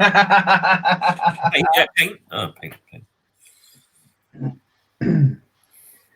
Norman has a question. He says, now with the advance of technology, computers and hangouts and hobby, how has this changed your approach to modelling? Oh, massively. Yeah. Not only got really cool places to show your work, you've also got things like our off-air hangouts to come and join. Yep. Which is like this, but off-air, it's in private, and it adds a whole new dimension to modelling. It really does. Not only that, you've got YouTube, which is possibly the best resource definitely in the world. Definitely. I love making our videos and what have you. And it's one thing reading it in a book or a magazine and looking at watching someone do it. It's actually seeing someone do it. And literally, you've got your fingertips at the world's information. Yeah. I mean, you find anything out, any technique, you can buy products from all around the world. Years ago, it were magazines, weekly or monthly magazines. Magazines, and you'd sit there for 3 weeks waiting for it to come out, and then you'd read it, and then you get, I need to wait another month. Whereas you could just jump on your MacBook, iPad, phone, whatever, and just get it all up instantly, and you will have tons of the stuff. And you can order products from all around the world. Yep, especially the Whereas world. years ago, there was no chance of getting stuff like that without ease. No, It's all Do you remember the pain of mail ordering stuff? well, that's the thing.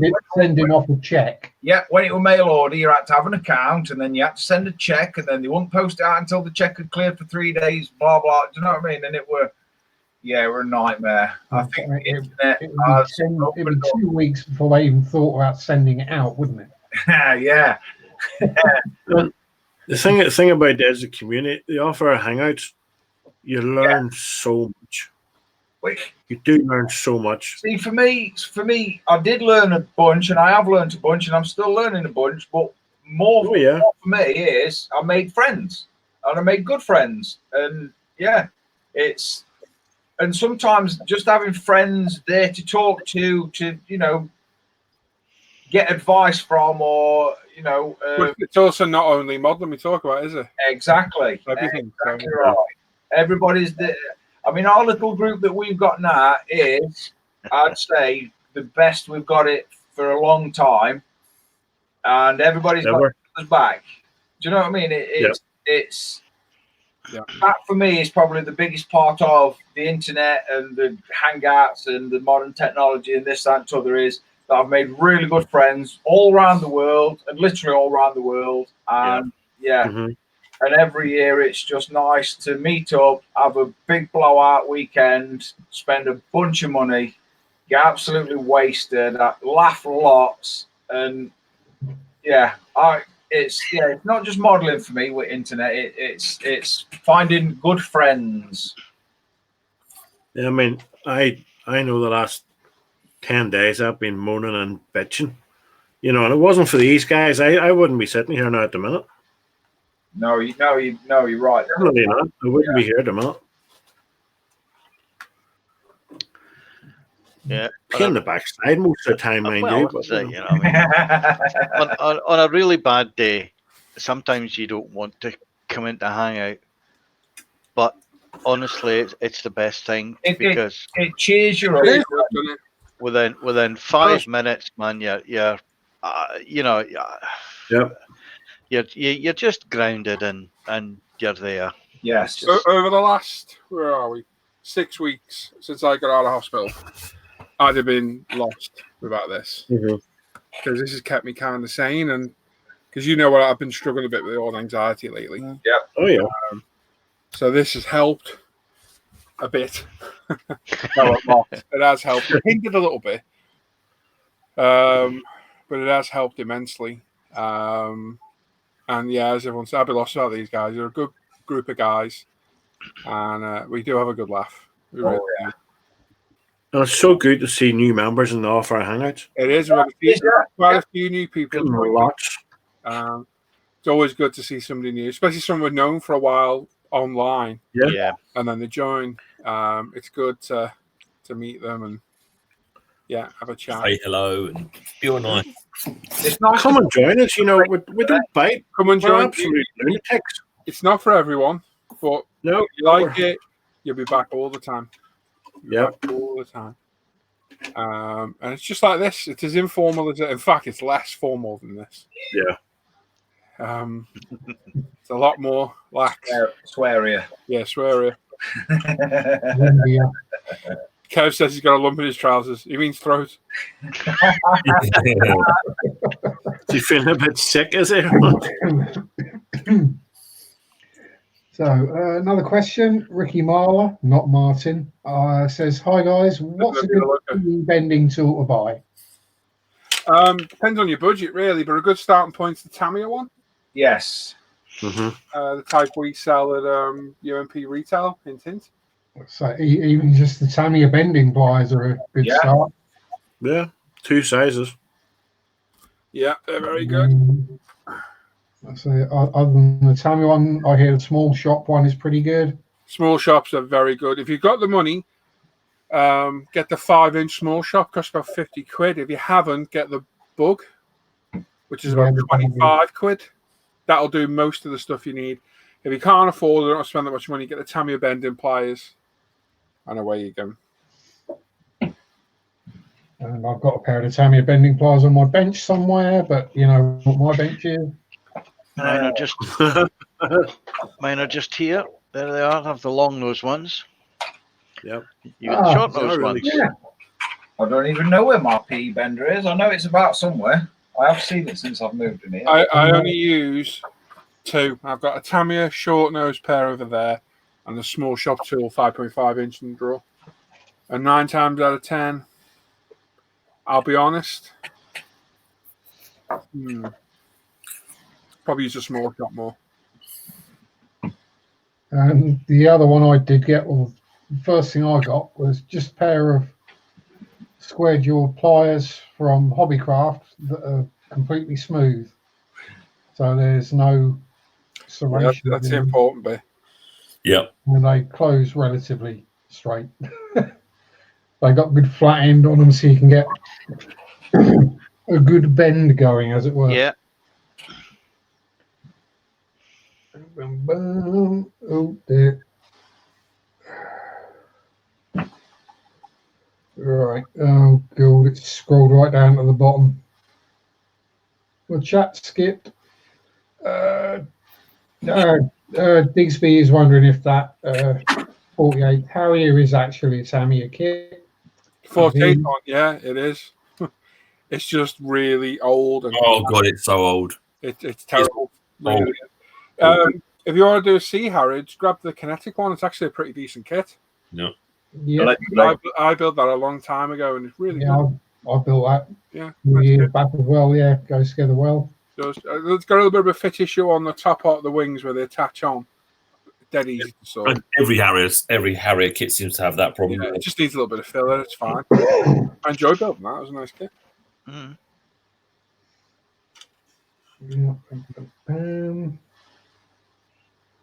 Rich has only got his UMP order today. Excellent, mate. Steve's been watching Painting Buddha on YouTube. Yeah, you can lose a lot of time watching him. Although there won't be anything new from them anymore because they went bust. Kev said, Jif Jaff, hello all the crew. Late work tonight, so just on. How's everyone? You okay, Sam? You massive leg end? Gorgeous as ever.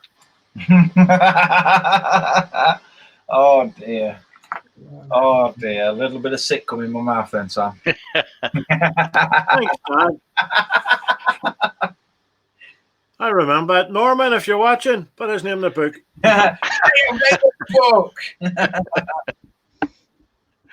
Oh dear, the book.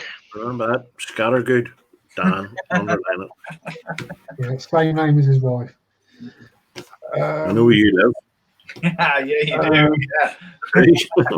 Yeah. Caleb's saying thanks. He doesn't use PayPal very often, so he didn't know about the protection thing.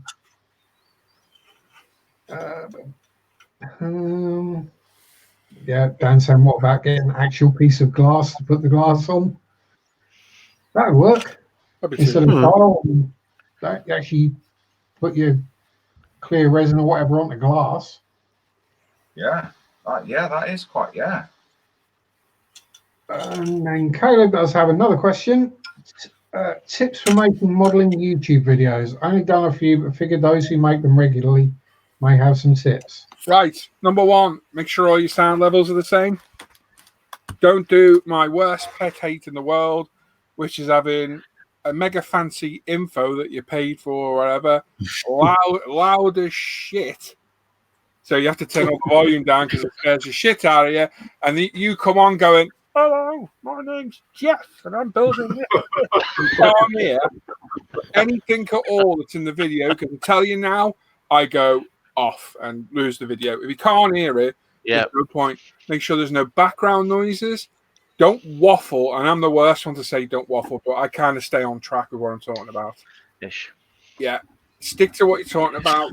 Don't write a script because you'll sound like a robot, but maybe write down some key points that you want to talk about so you go through them and don't forget. And cut out all the shit and drivel, which is what I did as soon as I started doing voiceovers, because voiceovers is another recommendation. If you're going to film, do a voiceover. If you're talking while you're doing something, it'll take twice as long, and you've got to leave that footage in because you're talking about something important. If you're doing a voiceover, you can get rid of it and cut are all the important points, and it makes my videos so much easier to do. Basically, watch mine and don't do that. Watch Paul and do that. No, yeah. But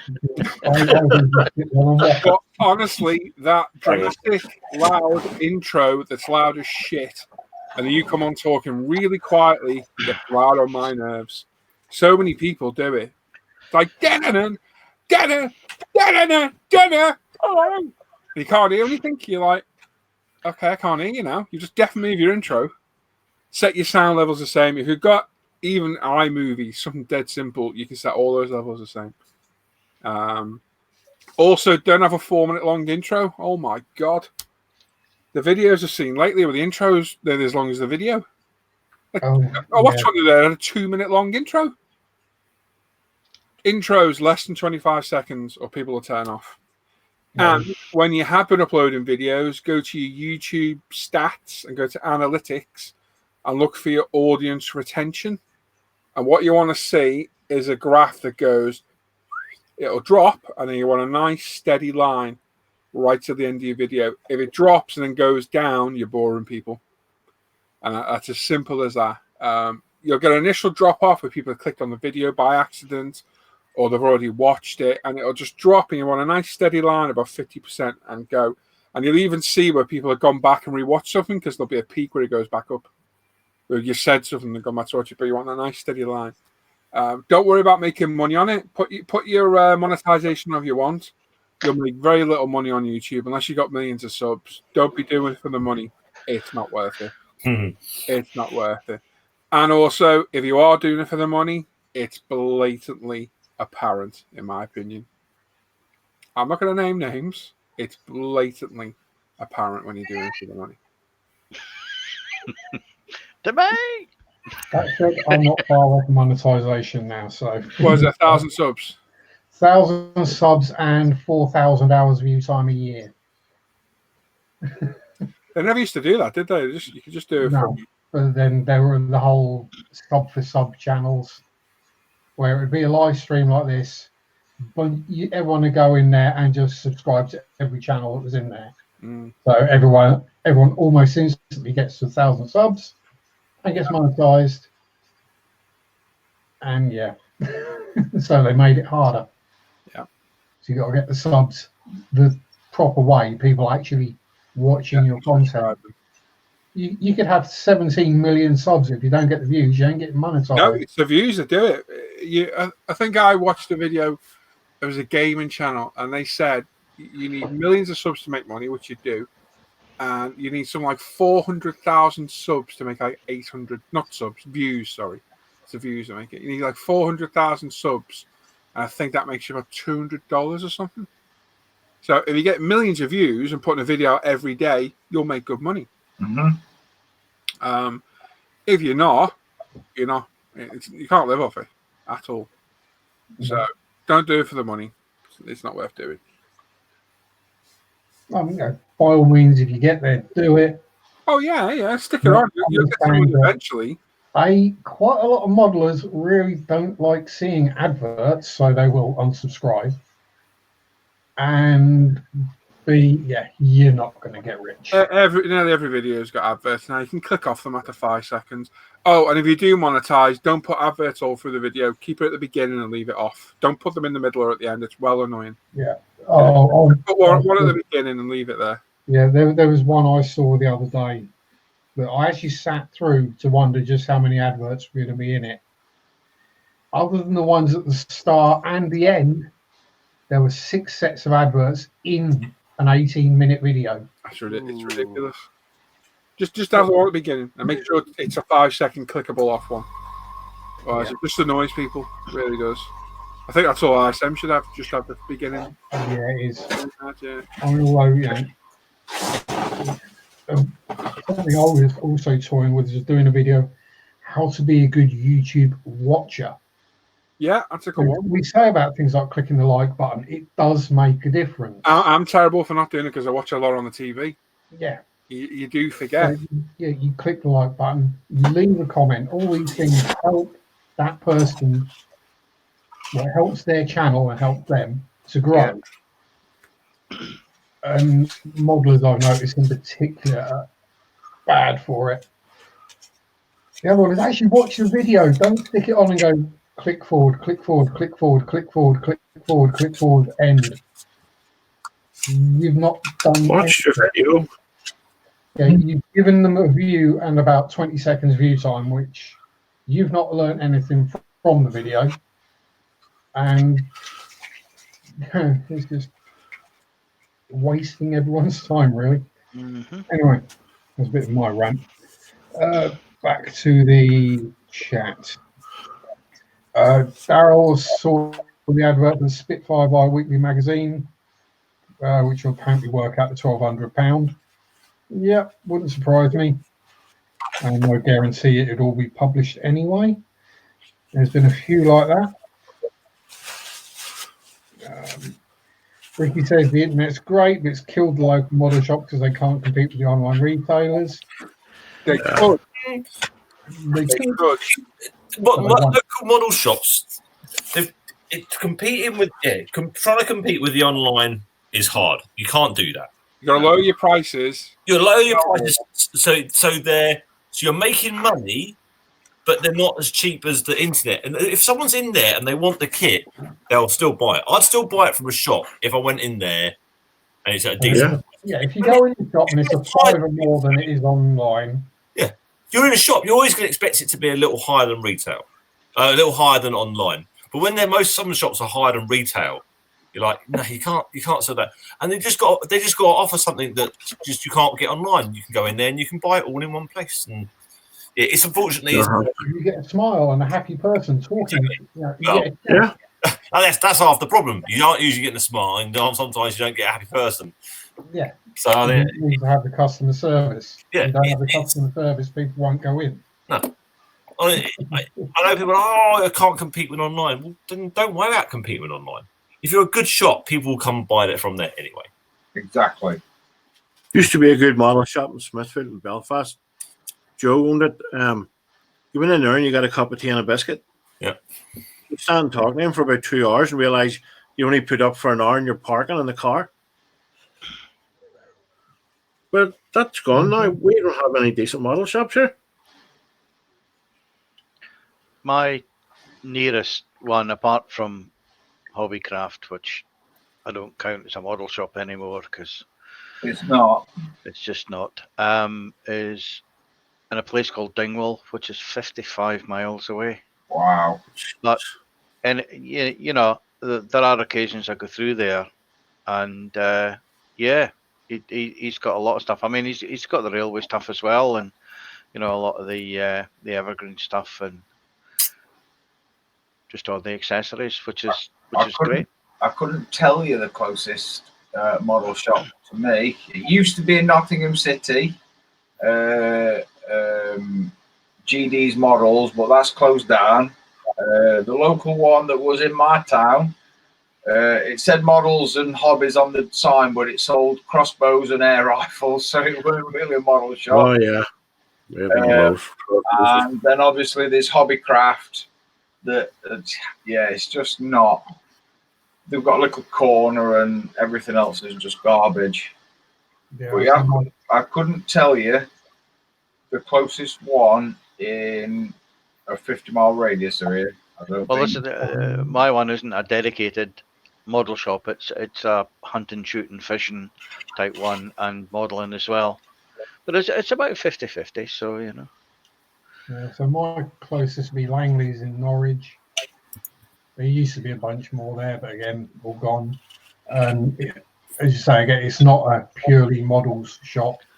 Downstairs is a toy shop. Upstairs, you got the board games and that, which will do sell well now. Yeah. And the modelling section as well. I'm like Tim. If I went into a model shop and it was a $5 or more, because you're getting it there and then, I would buy it. Yeah, of course you would. Yeah, and you're not having to pay the postage as well. Yeah. I mean, you're already there. Might as well get it.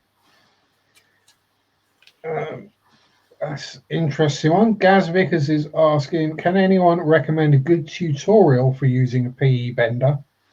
As I'm learning mine, but don't feel I'm getting the most out of it. I show a bit of it in the seatbelt video on the Subaru. It's not much to show, really. No, I mean, yeah, you got the straight edge. You've got your individual bits, and you can spin it around, so you got a big flat edge. Yeah, you got the flat edge. Depending on the complexity and the shape of what you're bending, you might have to start using the edge of the bender to hang things off, to go different ways with things. Yeah, he's planning the bend. Take your time and try and get the bend right once. Otherwise, you'll find it might snap on another one. Yeah.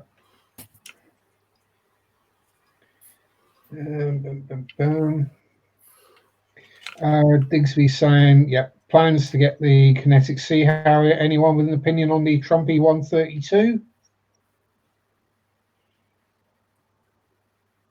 I'm guessing no, I've not built it. No. Ours is bigger. Twice the size, isn't it, Al? Yeah. Big. Yeah. Bit of chat about the Agostoni. James is saying, yeah, even the real Harriers had fit issues. Daryl's asking what's going on with the woman in the jeans. Not wearing jeans. I'm guessing that might have been Trish. Oh, the Trish, yes. Oh. No. Okay, so yeah, make the change from the GIMP chair. We're all sort of sitting looking at each other going, what? Who? Sam, take it off. Sorry, I should take it to the wife. Any tips for making Azure Blue with Tamiya acrylic? I'd probably start with Sky Blue. Darken it. X14. Add a richer blue. Add a little bit of either clear blue or darker blue. Bit of blue for the dads. Bit of blue.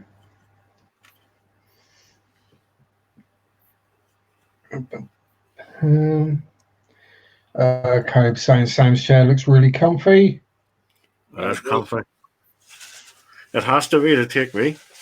You don't want to sniff it though.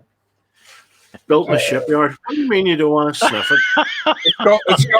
It's got scorch marks on the seat. Yeah. It actually has. It's scorch. It looks like the blast plate to the back of an F-16. I don't know what it's called. I watched out teabag. Yeah. I don't know anything about you teabagging. Eek. Chaz makes a good point. Says, do you think we've all ended up with a short attention span? You start watching a video, and if it doesn't catch you within the first 30 seconds, you turn it off. Yeah.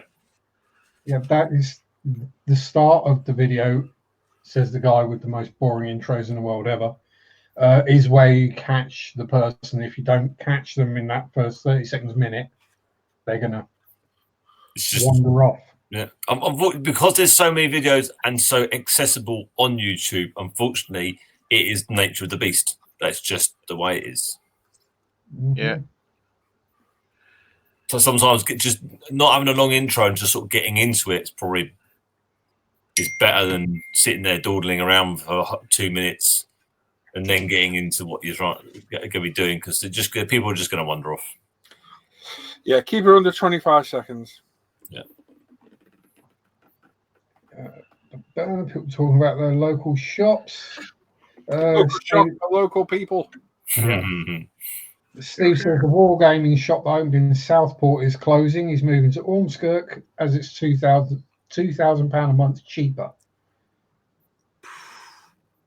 Yeah, when you say that on your shop rent, that's when that's your month's profits probably.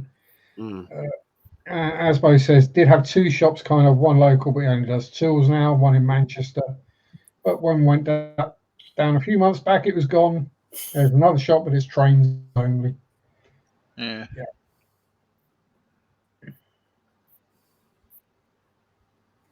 And Daryl says, I find if all the whiz banger YouTube is in the first 30 seconds, there's probably not much substance 5 minutes in. True. Well, I wonder what random people think of my videos with Warwick at the very beginning when they click on it. They've never seen it before. What the hell is this bloke doing? I need Warwick back. Warwick needs to come back. Yeah. To be fair, though, there are stranger-looking people on YouTube than Warwick. There are. When does he get out of the home, Paul? What size is that? I don't know. When he escapes. Oh, okay. This one. And Chaz is saying he thinks you also need a voice that people can listen to too. Which is, Yeah. I've got a voice for silent movies, that's for sure. Good. I'm lost now. I think you'd make some hilarious videos, Sam. And they wouldn't ever get monetized. It'd be full of swearing. Oh, that's another thing I'd add to the YouTube as well. Don't swear in your videos. That's my personal thing. Yeah. A lot of people watch them with kids, and kids watch them as well. And I can't see. It's my own personal opinion. I see no reason at all why you need to swear in a modeling video.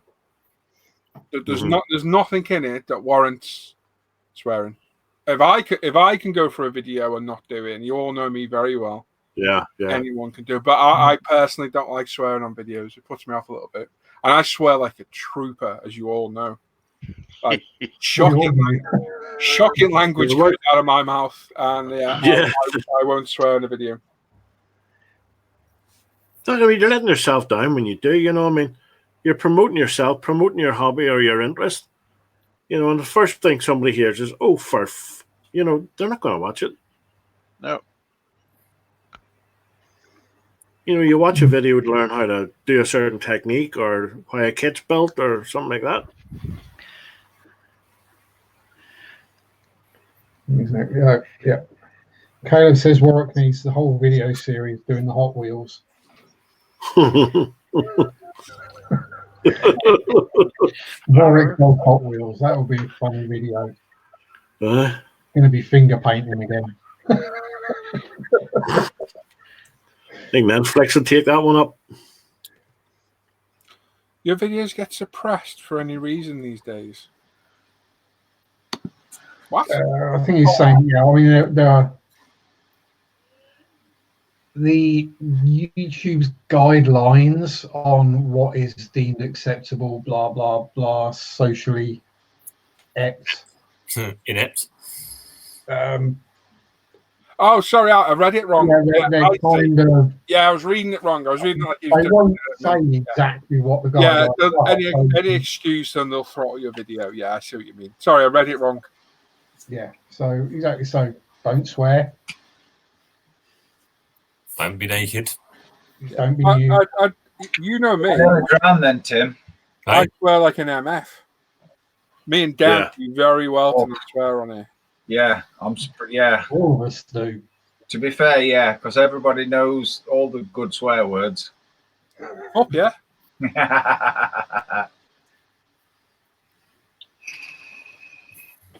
Trust me, there is a lot of swearing in my videos when I screw something up at the beginning. Yeah. There's a lot. Do you remember when the camera thingy I gave all that bleeping? You remember that one? It was about 6 swear words or so. It's about 3 seconds. You beep, beep, beep. Two things get me now, and this is something else if you do YouTube. If you're using a camera, buy extra SD cards and batteries because your camera will die on you at the worst possible time. I get 2 that happen to me, and I almost guarantee it'll happen. Either I'm doing a face to camera bit, and most of mine's done in one take. Halfway through, the SD card will start flashing, and I'm like, "You son of a bitch!" Or worst of all, the battery starts going. I'm like, "You've got to be kidding me!" Because if I stop, I lose my train of thought. You just start the video. You look up at the screen to check everything's in focus or whatever, and you just see the battery light or the SD card. It never does at the beginning. It's 5 minutes. It's normally about a minute or 2. You're just checking you got a screw-in shot or whatever, and you look up and you go, "Oh, balls." I'm lucky. I've got like 5 batteries and 4 SD cards, but it's still a pain. No matter which SD card I pick, I'll pick the full one to put in there. Yeah. It tends to be the modelling videos that are usually longer for me. I've actually got the charger for the camera is wrapped around the stand thing I use. So if I notice the battery flash, I can just plug the charger back in. As Daryl says, if you can't behave and talk in the same fashion as you would with your parents and elders, then really who wants to hear you publicly? Good point. Yeah. Exactly. I've only ever restricted my swearing in front of two people, my great grandmother and my granddad. That's it. Everybody else, I'm just, like Chubby Brown on a Saturday night. I'm sure you tone it back with customers as well, though, Dan. I told one the other day to go away sexually. Not in. I did use the 4-letter variety of word, and she just looked at me. A friendly gesture. A friendly gesture, and I was being dead serious. And then about 20 minutes after that, I had a mister from the firm that was doing. We were subbing to. He phoned me up and he says, "Did you tell her to go away?" And I said, "Yep, I surely did." I said, "I'm not at your beck and call or their beck and call or anybody else's beck and call. I'll get to it when I get to it. It's as simple as that." And he went, "Nope, fair play." And that was that. And yes, we still have the council contract. There's only 3 people I haven't swore. I don't swear in front. Well, I didn't. That was my wife's grandparents. My grandparents died before I was born. So they were like my own grandparents. I didn't swear in front of them. And I don't swear in front of her mum, my wife's mother. I choose not to. Yeah. I mean, my wife's a Christian. So's her mother. I swear in front of her all the time, but I don't swear in front of her mum. It's probably just out of respect. It's a generation. I was say there's a respect thing there. I mean, I never heard my great grandmother swear, and I never heard my granddad swear. And my granddad's been gone for 3 years now, bless him. And I kid you not, if he needed to break wind, he'd run outside, do it down garden, then come back in the house. Or, you know what I mean? He never swore. It weren't a saint, don't get me wrong, do you know what I mean? But he never, ever let a swear word from his lips in front of me, my mum, his wife. Do you know what I mean? It was just, I don't know. I don't know if it was just like something programmed in the back of my brain, don't swear in front of him or her. Do you know what I mean? But everybody else, you're all getting all the best words. I swore in front of my mum and dad, because, I was just sort of did my own thing. I didn't give a toss. I exactly the same, Sam. I was exactly the same. But I would never swear in front of her mother. Even she goes with us on holiday. I still wouldn't swear in front. Well, I have once or twice, but that was just a gesture to someone who did something they were too good. And but no, as she said, it's a generational thing, and it's respect more than anything else. Not that I don't have respect for you guys, but you know what I'm like. I don't get too. Our 2 girls are completely different. Eldest daughter, she swears more than me, surprisingly. But the youngest daughter, she does not swear. If she swears, do you know what I mean? It takes you. You've sworn, do you know what I mean? And she never swears. She never even says shit or, you know what I mean? She never even says the tame ones. She'll just not say it. I think that's out of respect more than anything. But it's they like chalk and cheese though, pairing them. It's dead funny. But they're both just like me. Junior's like me, unfortunately. They've been trained well. They take no shit. Yeah.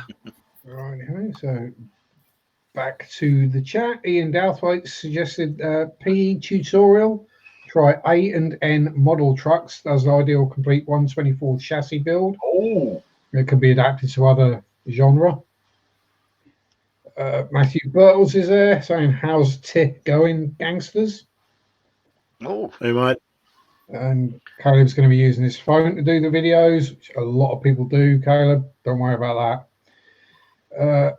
And Aaron Asbo says, also, even if you beep out the swear words, the algorithm still detects it as swearing. Yeah, because they're looking for swear words or beeping, aren't they? Really? Yeah. Tom Jackson. Will it look for mine? I don't know. Although that might actually be copyrighted somewhere. Yeah. Tom Jackson is asking, Tim, did you ever build the resin Waldo kit? The review looked quite good. No, I never got around to it. It's back sitting back up in the stash. Getting dragged down. It's a great looking model. The problem is that before you even start building it, the first thing you got to think about, how am I going to display it? Because it's a boat. Yes. And so you straight away you're like, how am I going to display this? And I just sort of had loads of ideas, and all of them were just like, I'm going to leave that. But it's not technically, it's a flying boat though, isn't it, that one? Yeah. So exactly. So it's even worse. So what I'd probably do, I'd get a piece of clear acrylic rod, and then have like a bit of cloud and whatnot under it, and then just have it hovering gracefully above it. Yep, that's exactly what I was thinking of. Well, I'm like, I got that idea. Okay. Take up a lot of room, Tim. Oh, squirrel. Hang on, wait, Tim, did you swear then? I said squirrel. No, before that. Don't think so. I'm sure I had I didn't hear nothing. Too tired to know. Maker says, I stopped swearing when I started doing a radio show at my local college. Didn't want to worry about having to edit my speech for the show, so I just stopped entirely. Good idea. Yep. Sprue Glue Addict, hello Dave, says dollar percentage yen euro off. Jason says, Crystal says, hello Sam. Hello, Crystal. You keeping all right? the rest of us. Forget the rest of us. Yeah. I don't know why I was waiting for someone to respond then. Caleb saying hip hop anonymous. And as Darryl says, yeah, Tim nailed it. How are you going to display it? Yeah. It's in the box. It's, great. Michael Mitchell's asking, where's Waldo? So you might have to explain the kit there, Tim. Waldo is a Industrial Mechanica is the company that produces the stuff, and what they do is they make good kits, steampunk futuristic style of kits. And Waldo is a floating trawler. It's I suppose as what you probably call it. It's a trawler with some sort of power device at the bottom which keeps it afloat in the sky. Well, I've got to say, Tim, that was very well put. Yeah, there's a few other little things you can do. You can buy what would be called a buoy, but it floats in the sky, and then they do another ship which is called something different, but it's twice as long. It looks really quite cool. Industrial Mechanica. Have a search in there. They're based in the US. They do some absolutely amazing pieces of resin. They're not cheap. I was going to say, prepare your wallet for a kick in. You won't find anything like that anywhere else. They are the only people that do that. Yeah, they are. Yeah, they are good at what they do. I've got to give them the dues. They are. Yeah. My guess is there's a lot of prep work as well. No. Give over. There's not much. There's not. You've got a couple of little casting blocks. It all just drops together. Yeah. Yeah, it's really good. Mind you, for money that you pay them for, that's exactly what you expect. And it is worth the money. They do pretty much drop together. Right. Well, we got let's do your bit, Tim. I bet you're just in the mood for doing that now. Yeah, I'm doing mine. We ain't done dance. No, we've got my bit. Oh my God, I forgot about that. Go on, Dan. Oh my word. Who wants to go first? I'll go first. Oh, okay. Because then I can sit back and poor Tim. Watch Tim fall asleep. I'm awake. I'm awake. Wait. Let's click that button there. Somebody tell me if I'm sharing. Yes. Cool. Yep. Are you doing your I'm going to do it now, yeah. So Dan's going through all the work on the Facebook page and forum. After you're done, you get 5 minutes. You can vote on your favourite build of the week. And the build with the most votes can win a £10 UMP gift voucher. Just make sure you make notes. And away you go. Good evening, everybody. We shall start on the forums always. And the first one out the gate is going to be, it's a rollover as well, so we might see things twice. This is Caleb B first. He's currently working on a Zvezda T26 in 35th scale. Currently still needs the fenders, mudguards, attached, camouflage applied, decals put on, and the weathering shall commence. That's a doody little, a doody little tank, that actually. Cool. Very dinky. He says, "Cheers and happy Friday to the live stream dream team." God, that's a mouthful. Oh, so she said. Yeah. There's my alien. I don't want to call him Paul. His first name is Ian, let's say, or that could be his middle name. I don't know. But this is a killer kit / creature features production. Not sure on scale. He's quite tall, about 13 inches. He's painted with a bunch of Tamiya LP paints with some Badger Militaire paint thrown in. The eyes have been painted with Ultimate Black Primer, then a few coats of GX100 to give the shine. And he is now finished, but yeah, I quite enjoyed painting him. That is cracking, man. Yeah, I quite enjoyed it. I must admit, I've got a funny feeling that now you boys have bought me the colour shift paints. There's an alien green in there that I'd like to try, and I might have to buy another alien. I was going to ask you, Dan, were those eyes glass or were they resin and you've just painted them? That's what I was going to ask you. Oh no, it's all molded in, and I've just painted them. And yeah, I think they've had 5 coats of GX100. They look great when they're done. Yeah. But I think altogether, I think I did 4 greens, a pale blue. There's maybe 1 Citadel in there, but I can't remember the name of it. And I was the last bit of the paint. I think altogether there's about 12 different shades of paint on him. Plus the speckling was the most interesting part. I just used a stiff brush and my finger, really. Ooh. That looks cool. And it came out a treat. I seen it on a YouTube video and I thought, I'll try that. Worst case scenario, I've got to reprime him and start from the beginning. But what I've started doing on, you know what, if I'm doing multiple paint layers, let's say, I write them down in the order that I'm painting. I learned this with the Flash because I made a mess of him. Yeah. And I had to repaint his chest. So what I've started doing now is whatever I paint, I write down the order that I'm painting it in, and then you can roughly get the same effect again. Just top tip there for a Friday. That looks really cool, Matt. But yeah, it's all finished now, and it has been across Facebook a bunch. This is Hawk Moon next, and this is a Meng Leopard 2A7 in 35th scale. He says he's getting close to the finish line with this one. Now lower hull painted in AK Real Color lacquers, sand beige, and weathered with Kursk earth.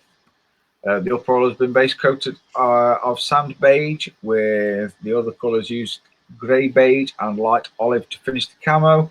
Just the details to add before she is completed. Cool. Very nice. I like the camo pattern. Yeah. That's a lovely camo pattern. F27 packs now. He says, good evening, happy modelers. Just off the workbench is this 1/72 Farman 370. It's a very short run resin kit sent to me by a French modeler called Adrian Roy. The base is Tamiya Ratlecan Grey Primer. The top coat is Tamiya TS10 French Blue with Tamiya LP20 light gunmetal for the radiators. AK Real Color RAF Dark Earth over painted with Model Masters non-buffing brass metalizer for the exhaust, and Model Master wood for the propeller. It's not a large model. No. Wow. It's a weird looking thing, and I quite like that. That's cool. Is where does the pilot sit right back there? Yeah. Wow. Oh yeah. What? Holy moly! Yeah, All there's right, a dual engine in front of him. The thing is, though, they were still like cable operated back then, weren't they? Mm-hmm. Oh yeah. Oh my word! Yeah, that looks a weird looking thing, but cool. I quite like it. This is Mr. One Mac next, Mr. Angrial. This is his 48th scale trumpeter F106A. and an Academy AH1Z. Decals started on both, with the aftermarket decals on the 106 being quite fragile. The kit decals on the AH1Z are too close to the paint call out for his liking, but hey, it'll work. I think that was one of the main ideas, that it all blended in and looked camo. But Very really, nice. you can't see them. But yeah, the 106 is now finished and clear coated, and all the decals, all 218 of them, or so Oh, whatever well it is, are on the H1Z, and it's finished. Just waiting the little lumpy bits to go on. I do like that helicopter, I must admit. This is Tank Boy 76 next, and he's in the middle of this Tamiya 911. I'm guessing it's 24th scale. It's primed and base coated in splash paints, grey primer and slate grey metallic. Clear coating tomorrow after he touches up a torn decal. Oh, Loved that car. That was one of my favourite road cars, Yeah. especially a wide boy one. Weren't that the yuppie killer of the 80s? Yeah. yeah, my mate had one. Watch this in a tree. Yep. Lots of black trees and lampposts. This is Ranger Neil next, and he says he's still working on the Zvezda KA-28. It's mostly complete. This week is working on the armaments, whilst waiting to hear from Revell if they have a spare decal sheet for their version, which includes the IP and cockpit walls. Wow. It's a strange rotor setup, that one. Yeah, it's good for rotating, so you don't need a tail rotor. Allegedly. Ah. Allegedly. Totally stop. Oh, it's a rollover. This is Hawk Moon again with his Meng 35th scale Leopard 2A7, and he's calling it done. He went together well despite the poster's attempts to destroy the kit in transit. The tracks went together okay, but the joining pieces can be on the fragile side. All in all, a nice kit from Meng. There are 2 decal crosses to add decal wise, but it didn't add them as this was a prototype tank. Main colours used were AK Real Colour Lacquer, Sand Beige, Grey Beige, Light Olive, Tamiya and Vallejo colours used on the tracks. Other parts like Weather and done with 50-50 mix of enamel, Kursk, earth and odorless thinners. That's I like cool. that. Yeah, I like that. It blended in beautifully. Yeah. It's Page 2 is 2 Kids No Sleep. I really like this one as well.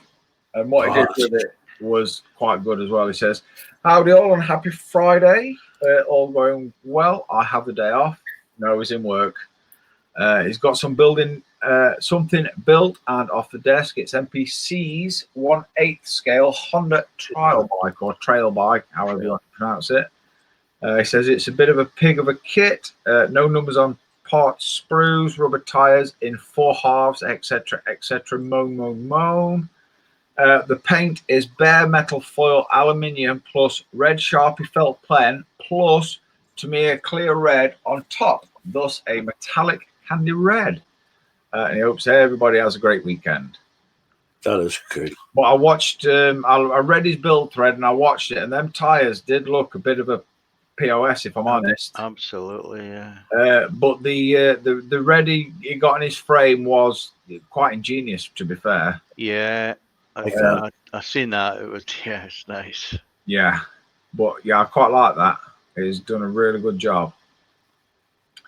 This is Caleb B again, and he's working on this Trumpeter PT-76 amphibious tank in 35th scale this week. Construction is finished and now to primer and paint, and it's a great kit so far. Sweet. It's got no wheels. Is it a hover tank? Yeah, it is. This is Captain Bigelow. I like this one a lot. This one really, really caught my eye today when I was on the throne. It says he's just finished his 172nd Great Wall Hobby F14D. It's a great kit and a blast to build. It's out of the box with the exception of some quick boost resin seats. He's displayed it with a couple of Reed Oak 72nd scale ground crew figures and a Coastal Kits base. He's painted using various lacquer paints, Tamiya LP and Hataka. Weathering was done using a clay wash for the panel lines and the neat oils on top of that. It's been really busy lately, but hopes have time to join another hangout again soon. But that right there, yeah. Oh. I think if you're going to make it playing the small 172nd look like a 48th, you've done it right. Yeah, I was going to say, if I'd have not told you scale, that I wouldn't know. You'd have said it were 48th or 32nd or something. Yeah, that is really cool. But yeah, that one caught my eye today. And yeah, love the weather. I'll forgive him for posting 2 pictures because, if I'm honest, I like that picture, but I like that picture as well from getting the perspective. It's interesting they used a clay wash for the panel lines. Yes, it's very good. I suspect it's a very good clay wash as well. Mm-hmm. This is Tomcat 64 next. And he says he thinks he's finally on the finishing stretch with his 35th scale Tamiya Tiger 1 late Dio. The crew have been finished off and installed. There's a couple of lads from the field maintenance kit trying to work out what's wrong with the engine, supervised by a suitably shouty NCO and a group from the machine gun crew on manoeuvre set, hoping the tank crew put the handbrake on. Figures so far have been painted using a mix of Vallejo and Andrea colours, just the last 6 figures to do, and then a handful of accessories, and then we'll call it done unless it can think of something else to throw at it. Yeah, that's cool. I like that. Yeah, I like that a lot. It's really nice. Yeah, I do like that. Although it's a Tiger and everybody's built a Tiger, but yeah, it is done well. Proper Dio. Yes. Yeah. This is Dan Edmonds next. You've done a nice job on this, Dan. He says, "Hi Dan, this week has finished his 24 scale Airshima Greedy Rocket Bunny Toyota 86. It's a great kit for the money, by having to modify the lights to get them to fit after the bodywork was painted. He's pretty pleased with how this one's turned out. He's primed it in Ultimate Gelb for the body. Other Ultimate primers used elsewhere. Zero paint Toyota Lightning Red for the body. Tamiya LP paint everywhere else. All chrome bleached and repainted.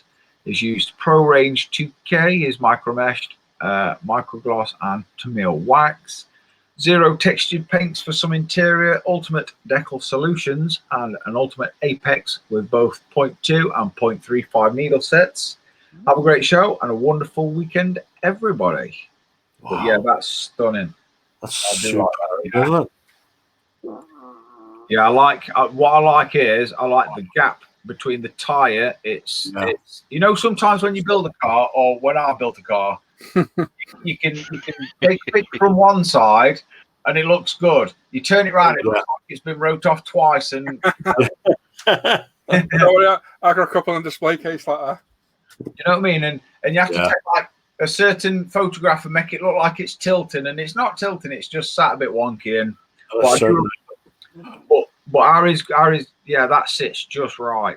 I do like that one a lot. It's done well. It's done well for me. Much wine was consumed, I'm betting, building that.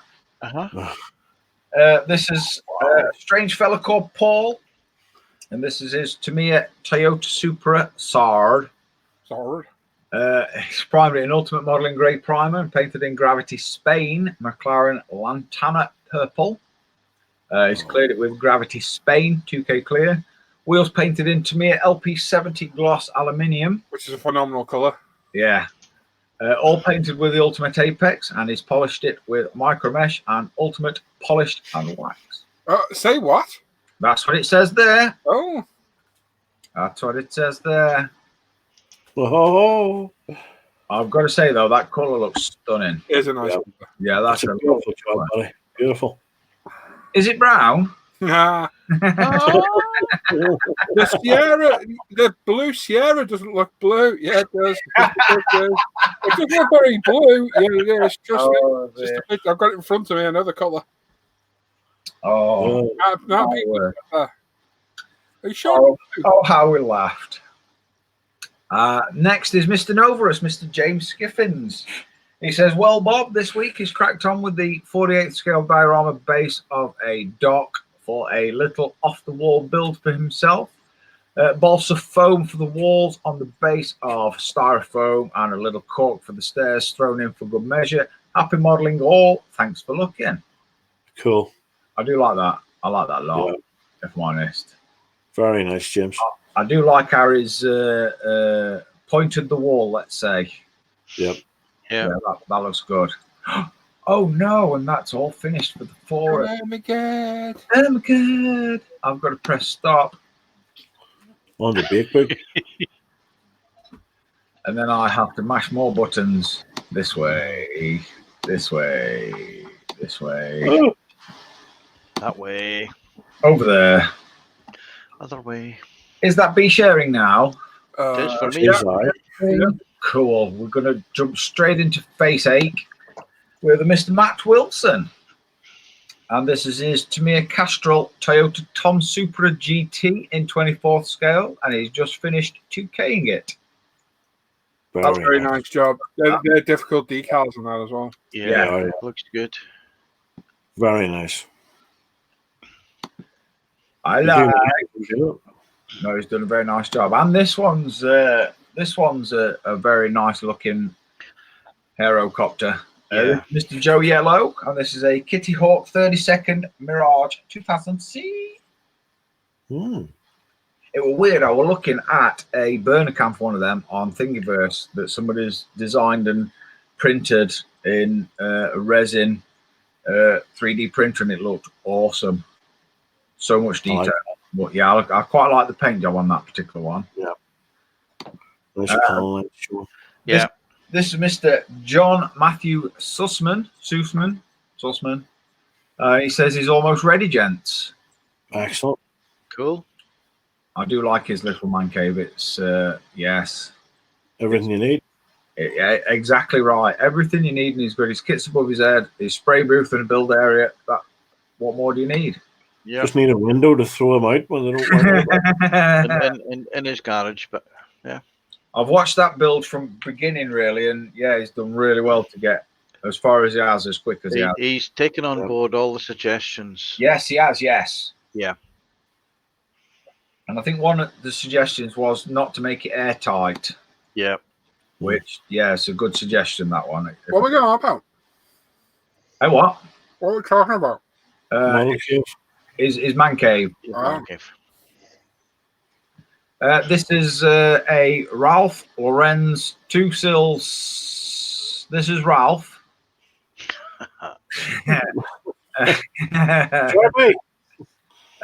Lorenz to Samiento. Yes, that. Come on. And his project is a Sturmjäger 28 4th SS Polizzi of the Panzer Grenadier Division. It's his rendition of how a Zaku would look like in a World War II era German SS division guarding a city. A little kit bash from his older kits. The brand is Bandai. His unit is that one, Zaku 2, version 2.0. Scale is 1/100th scale, and it's a master grade. Wow. Completely different, and I like it. I like it a lot. Very cool. Yeah. Yeah. Don't be a sheep, people. It's lovely grey. Pick out the box. Mr. David Sargent is next, and this is a Tamiya 32nd scale F4C Fix It Phantom. Cool. Oh, nice. Very nice. Nice triple camo there. Yeah, that's brave, if you ask me. This is Mr. Tim Edward Gilhully. Yeah. Sounds like I've been Close enough, drinking. go, But, Billy. this is a 1/48 scale Hobby Boss F111A Aardvark. I'm sure Andreas bought one of them a couple of years ago at Telford. They're huge. Nice. Those things are massive. Yeah. I have one of them, and I think that's why I bought it. We need to see that mad person back again. Yeah, we do. I really like this one as well. This is Mr. Andrew Taylor. This is his Zvezda's 35th scale T-35. It's a big and ugly Russian tank, assembled and painted, ready for weathering. Yep. Now, we talk about modulation all the time, and that there, people, is how to modulate green. Yep. That Different homes, everything. Yeah, that looks cool. Really good. Really good. It's a nice bit of work, that. Yeah, I like that. Strange looking thing, though. 4 turrets. It is a weird looking thing. It's a bang in every direction. Yeah, that's back when they were land battleships. Oh, yeah. This is Mr. Matthew Dillon. I quite like this one as well. He says he's got a lot more to do on this AMT 125th scale 1970 Dodge Coronet. He started on the suspension, final assembly, and he's currently in the early stages of building a custom wheelie bar. After that, he will move on to the parachute and mount, the white 2K primer, sublime green, and 2K clear coat, all from Splash Paints. He's sprayed it through his UMP Apex, and he still needs to wet sand and polish the parts. But a good overall finish straight out the gun for sure. Have a good weekend, everyone. Nice. Oh, nice. It's a good looking green, actually. Yeah. Nice colour. Like Kermit's wash bag. Tickles me every time I say that. This is Mr. Charles Stellini next. It's a good looking model, but an ugly plane, if you ask me. Oh. He's finished the Revell 48th scale Catalina PBY5A. He's went together great, primed with AK enamel grey primer and painted with Tamiya and Vallejo paints. Decals went down well and applied a UMP light dirt wash. Easy line used for the antennas. That is cool. Nice. I've got the 72nd one, but 48th? Yeah, I could go there. It's Yeah, like that's nice, actually. it was like when the designer were designing that, he sneezed halfway through, and then everything just got jumbled up. And yeah, But it was a very, very successful aircraft. to be fair, it was. Yeah, Yeah, low, slow, and out of control. yes. There's one outside the door at Cosford, and it's an ugly looking beastie, but like you say, it was developed well, and it did exactly what it said on the tin. Yeah, absolutely. This is Mr. Scott Shorey next, and this is his Edward BF109G in 48 scale. He's tidying up some small seam issues. Perfect plastic putty flowed in at the consistency of milk. Several thin applications. That looks a lot of... Yeah, that's a lot of work. Yeah, that's a lot of work, that. Ooh, I like this as well. Mr. John Stone. He says, greetings once again, slaves to the plastic. This week we see a whip on the Takum 35th scale AK-130 Russian Navy 130mm naval gun. I can't fit that sort in my naval. A bit left to do and a nice relaxing build. We model on. Have a good show, one and all. Yeah, that looks good. I good. like that. That's something completely different again. Yeah. It's, I like that a Very lot. nice. Mr. Banana Man. Yep, I like that a lot. Mr. Richie Lamb next. He says, good evening, guys. This week you'll be continuing with the Trumpeter M270 MLRS in 35th scale. Primed in UMP black and painted in Tamiya acrylics, all sprayed through his Ultimate Apex. Next job on the list is a clear coat and weathering. Have a good weekend, guys. I quite like that weird contraption-y thing. Yeah. Very cool. See, is that tanks or wheels that go on there? Tracks. Cool.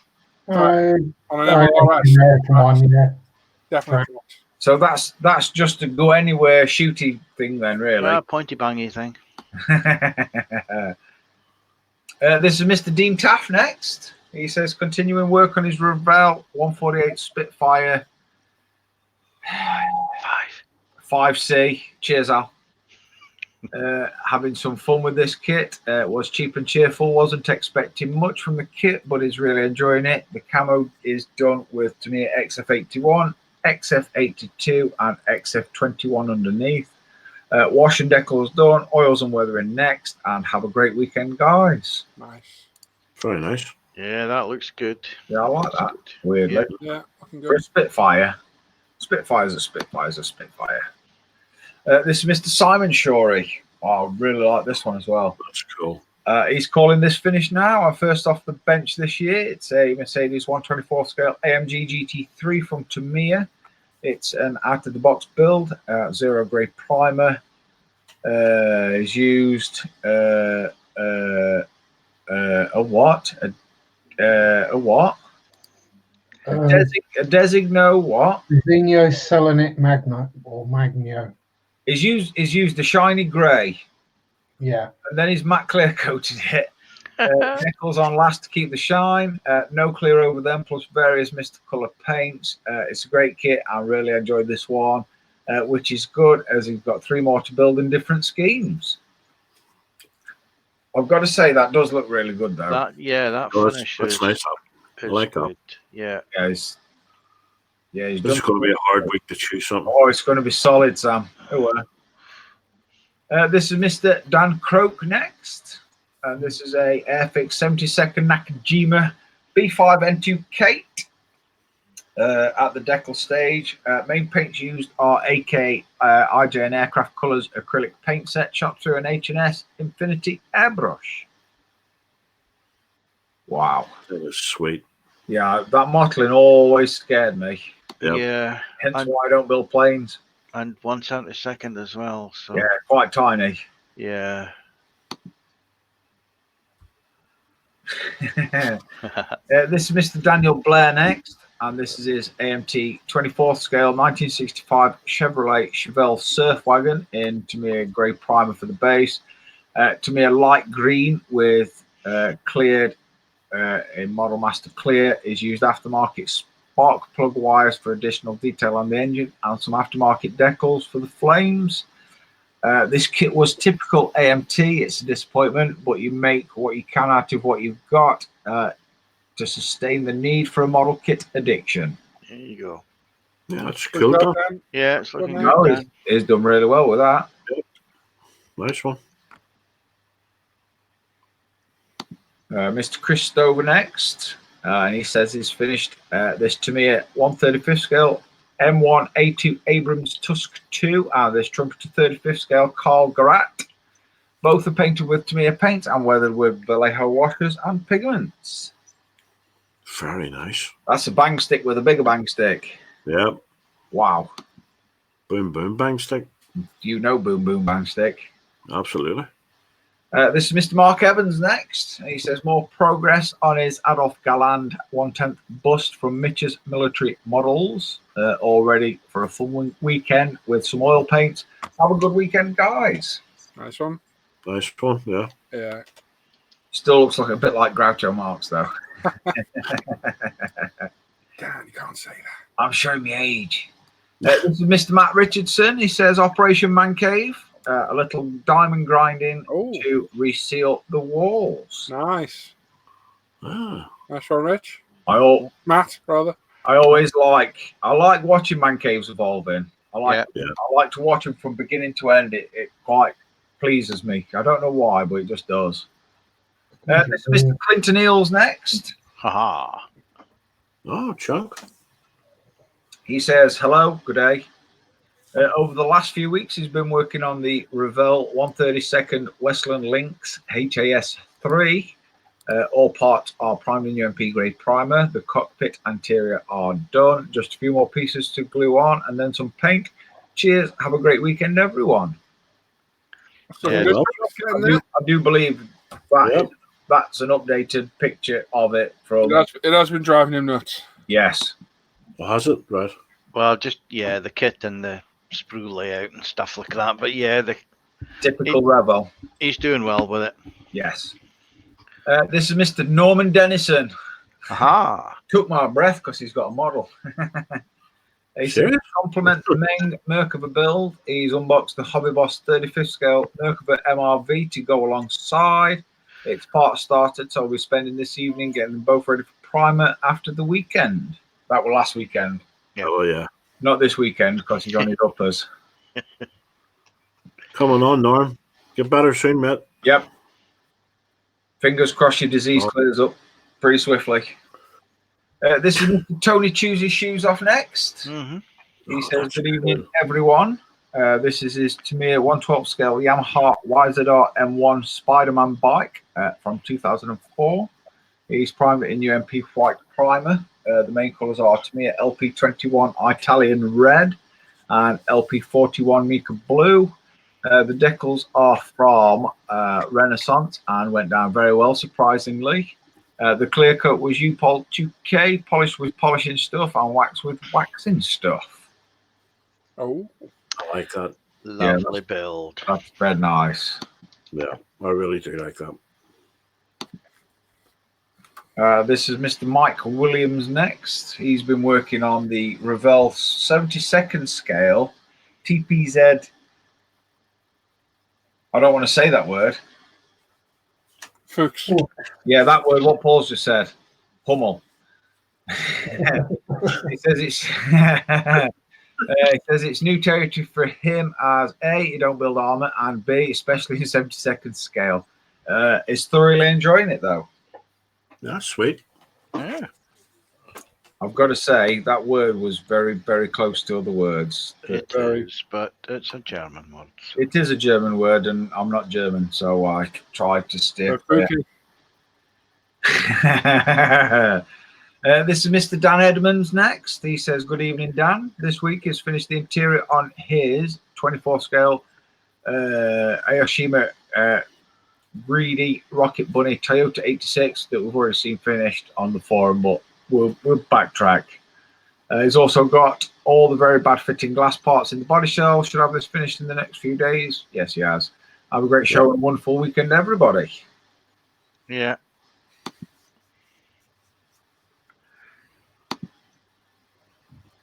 This is Mr. Darrell E. Masters next, and this is a Tamiya 35th scale Merkaba, primed in UMP grey and varying sandy shades of Vallejo model colour and model air. And that was last week, and this week, and is finished. Oh, very cool. That's sweet. Oh, that's nice. Yeah. That's looking good, isn't it? Yep. And he's also finished this Tamiya 35th scale Japan Type 16. Cool. He likes his armour, doesn't he? That's nice. This is Mr. Rich Early. This is a Trumpeter 35th scale LAB A2. Construction is finished as a what if build. So don't bother counting wing mirrors or things like that. That's got to have been a really bouncy thing with all them wheels and all that weight.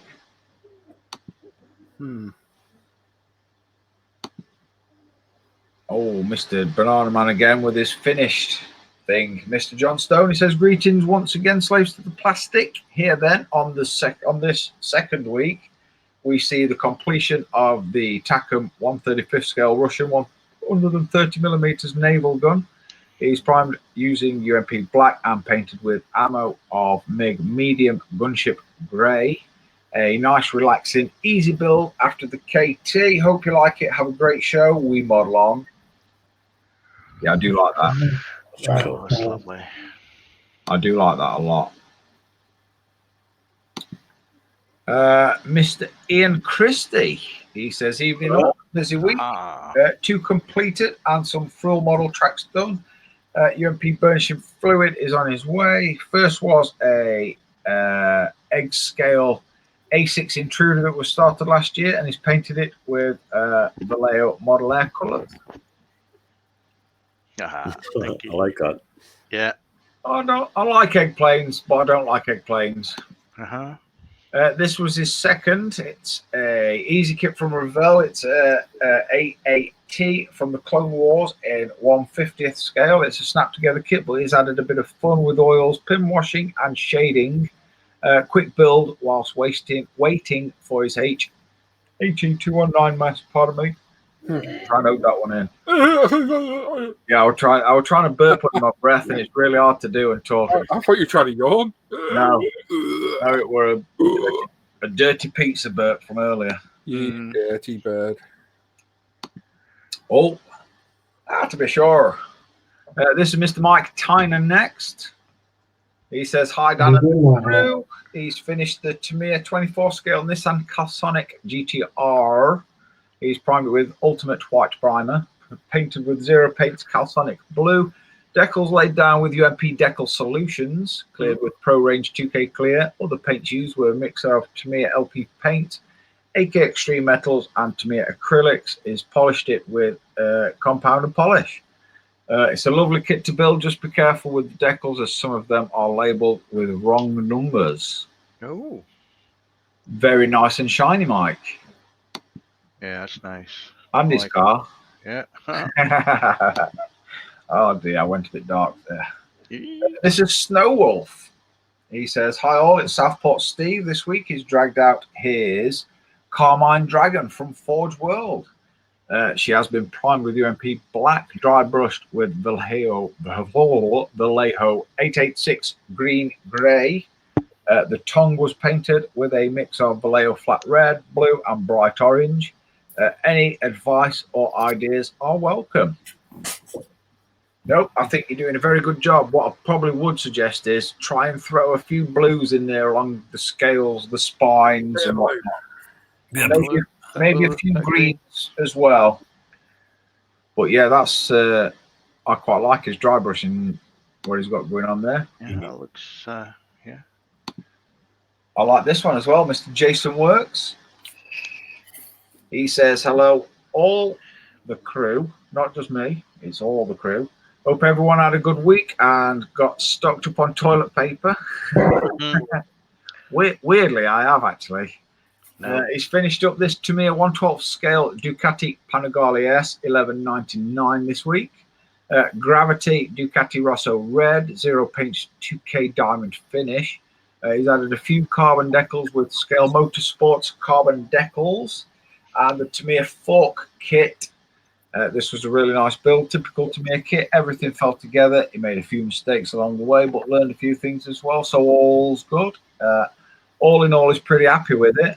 I think it is the nicest that he's ever had 2K come out. Anyway, thanks for looking, and then just enjoy the rest of the show and hit that like button. Very nice, Jason. Yeah, he's done a good job of that. Yeah, I like That's that a really nice looking bike up. Yeah. The crowd is finished. Oh, we know Jason. I'm sure I can. Oh dear. This is Mr. Michael Benjamin Mitchell next. He says, well, got the boots assembled and sanded to remove the seams on the Esky 1/9 scale Panzer Grenadier. So far, the only painting done was the helmet, which was primed with UMP black primer and Vallejo German camo dark green paint. The pants, trousers, are painted with UMP black primer and testers dark gold grey. But that might change once he finds the proper grey paints for the pants, trousers. And he got one boot primed with UMP black primer. He got the figure mocked together to show what he looks like. Kex. Right. That's nice up. That's going to be quite a big figure, actually, I think. Yeah. This is Mr. Daniel Kemp next. I like this one as well. Wow. He says, good evening all. So this week he's finished his 124 scale Porsche 911 RSR by Fujimi. He picked this up in the kit swap from Telford 2 years ago. He's built it out of the box, but added some Volk Racing 19-inch wheels, as the original kit wheels look too small in his opinion. Good call. His primer in UMP white, the body done in Ferrari yellow by Zero Paints and 2K cleared by Pro Range. Tamiya LP paints used everywhere else. All sprayed through his Ultimate Apex airbrush. And on to the next one. And thanks for looking. That's beautiful. A lovely colour, and I like them wheels. I do like them wheels. They definitely suit that car. Yeah. I like the panel lines, the door, Yeah. along the front skirt, bonnet. That's nice. Oh, and I really like this one as well. This is Mr. Malcolm Plum next. And this is his 1/12 scale Trumpeter Ford GT40. It's a work in progress. Engine now done, and now moving back on to further work on the front and rear body panels. A bit still to do, but definitely getting there now. That's going to look beautiful. so good. That so Isn't it? That's beautiful. I think that's wheels are a bit big, but anyway. Big old wheels. This is Mr. Mike Batliner next. This is a 1/72nd Soviet airfield diorama. It's reaching the mid-completion stage. It says, honestly, is not in for winning, but to share what he's working on, especially with the pics that, with that something camera. I'm going to say crappy. 2.5 weeks in, he decided to give it a break to some other project made with Hasegawa US ground crew, sets, Airfix Airfield Tower, Mini Art Goods Shed, and Edward Czechoslovakian ground crew, a €5 Mr. Craft SU-22 and ICM ATZ Fuel Bowser. Have a great show and a good weekend, everyone. That's Good, isn't nice. it? I like that. That's good work. Good, That yeah. looks Yeah, well. I like that. Looks bigger than 72 as well. Yeah, it does. Yeah. Yeah. Very cool. I like the fog. This is Mr. Matthew Straw next. This is a AMK 48 scale F14 Super Tomcat. Pardon me again. Paints are Mr. Colour and Tamiya. Ejection seats and wheels are Edward. This is an awesome kit. The detail is fantastic. The fit isn't as good as a Tamiya, but it's a modeller's kit and he's having a blast with it. I don't recommend it as a first 48 scale Tomcat though. It's a bit tricky in places and takes some careful planning and study. But the 3 is worked on Hobby Boss Tamiya and now AMK. It's his favourite. He thinks the Tamiya is the standard for accuracy and fit, but this one has better detail, in his opinion, especially the cockpit, engine, exhaust, and the stellar weapon set that he hasn't started yet. He says, greetings again from Japan. Yeah, Looking good. Does look good. I've just got the Top Gun theme going round in my head. This is Crayon Ryan next. He says, this is his Airfix Peugeot 206 in 24th scale. He's primed it in Tamiya grey primer and covered in Tamiya LP11. Genuinely the worst kit he's ever built, but felt obliged to build it as it was gifted to me by a non-model making friend as a birthday present many years ago. The fitment is awful. The decals were falling apart on contact with water. Thanks for looking and have a great Friday. Yeah, Tamiya one's the best one. Well, it says it all when it says Airfix right at the beginning. Yeah. Hang It's on. done well to get that far, but Airfix don't do a 24 scale one. that's what I thought. Apparently they do. I thought it was smaller than that. I know. 1/32 they do. It must be a Helikit or something that then. I was going to say it's probably going to be a repop or something. Yeah. Okay. Because Tamiya do the Yeah, 124. Tammy's the one to get if you can get it. Yeah. Good luck on getting it. And the last one of the evening on Faceache is Mr. James Skiffins. He says he's been working on the Revell Viper Mark 7 in 1/32 scale. I don't care. Cockpit and final started getting the lighting installed. Very Wow. cool. There's more wires there than what I've got running to my cave. Yeah. I've got more wires on my leg. The worst bit's yet to come. I've got to do a recap. Oh my lordy. This is going to be a real stuff hard one. Stuff hard one. Oh. I think my drugs are kicking in. Oh. And they say what the devil? What was that, Dan? All of a sudden, I just feel really loose. What was that you were saying about not swearing, Dan? Yeah, Dan, what was that then? What the what? What? Who? Do you catch that then, John? Yeah. No swear words come out of these lips. Oh, sounded like it. No. Oh, look at that. We're one member away from 18,000 members on our Ooh. Cool. Mm. Awesomeness. I get Are you Harry. sure you swore then, mate? No, Sure of it. I no. didn't hear it. You can go We'll back. leave it open to those watching. Picked up on it. They'll be getting to it about now. I would say you can go back and check. No swear words was released from these lips. Weirdly, this is going to be an immense task now, isn't it, to do a recap? Yeah, you leave more than 5 minutes for that. I've got to press stop I anyway. have an easy job writing it all down. You want the timer on? Yes, please. Go on, Dan. You're the man. Right. Maybe. Okay. I'll wait till Al's got his timer on. Share. Share. Boom. I've got Timer. 12 for the first Share. place. There we go. You need to do your bits now. I shall click my button now and pinch it back. That be sharing.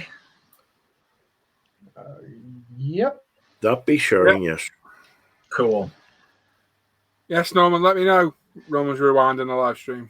Yep. No swear Sure, words. I don't have to. No. Roman can Picture's gone. Are you ready, boys? Okay, in Ready? 3, 2, 1, start. Wait, hang on. No, you can go. Just I want to talk. So everyone make a note of your favourite builds. Try and get the name of the build and the person who built it. And I'm going to take about a minute Dan's time talking. No, go on, Dan, for you. This is Caleb B with his Zvezda T26 in 35th scale. I nearly sworn then. This is Alien. Moving along. This is Hawk Moon's Meng Leopard 2A7 in 35th scale. F27 packs with the 72nd Farman 370. One Mac with a 48th scale Trumpy F106A and a 35th Academy AH1Z.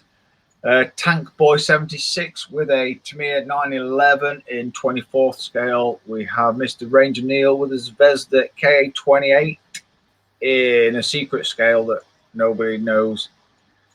We have Hawk Moon's Leopard again that we've already seen. We have Two Kids No Sleep with his MPC 1/8 scale Honda trial bike. That one for me, please, John. Okay, who was that? It was very cool. Two Kids No Sleep. Scott's bike. We have Caleb B with the Trumpeter PT76 amphibious tank in 35th scale. We have Captain Bigelow with a Great War Hobby 72nd F14D. We have Tomcat 64 with a 35th scale Tamiya Tiger 1 late on a Dio. We have Mr. Dan Edmonds with a 24 scale Aoshima Greedy Rocket Bunny Toyota 86. We have Paul with his Tamiya Toyota Supra Sard. We have Novarus, Mr. James Skiffins with his 48 scale diorama base for the dock thing. Oh, I've got to quickly stop that. Grin politely and look handsome while I'm doing it. 3 minutes. You're just a bit much of yourself there, I'm going to say I've talked myself up there, didn't I? I nearly swore then. I will catch you out. Is that Sharon again?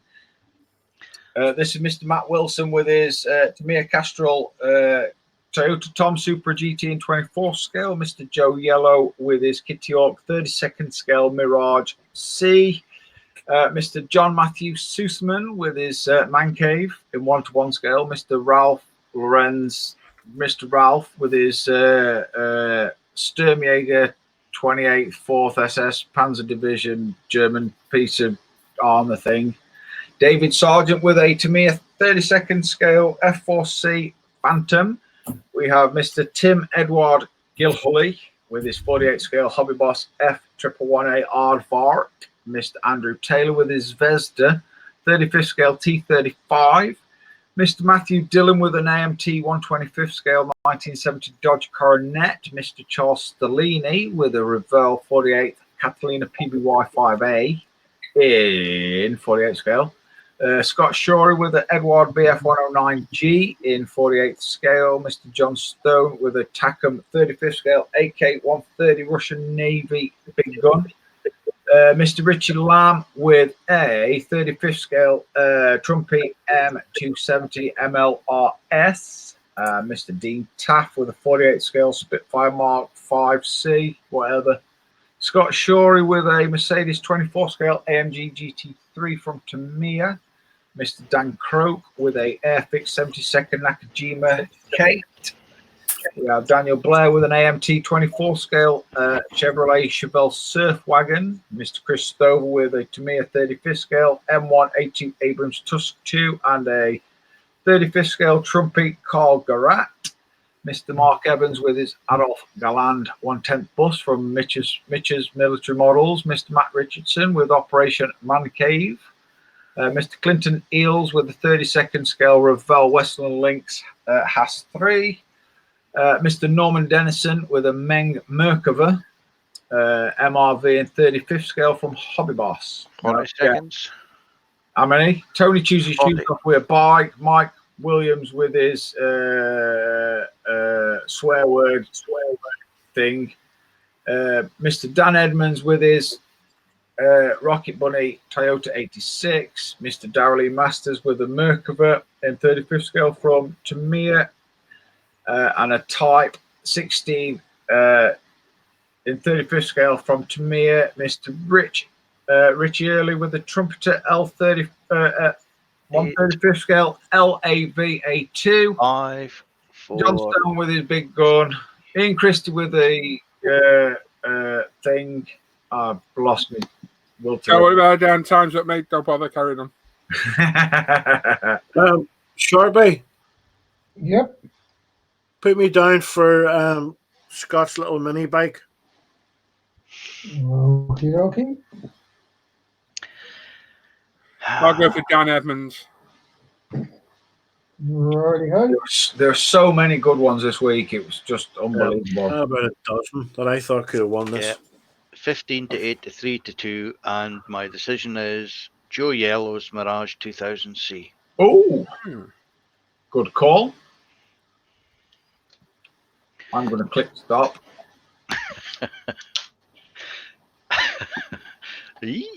I'm going to lean back a bit now because that's just immense. Yeah. Well done, mate. Nice one, Dan. A fortnight makes it a massive thread, really, don't it? But sometimes I'm thinking a lot of people have missed the stop voting in chat. There's a lot coming in afterwards. Oh yeah.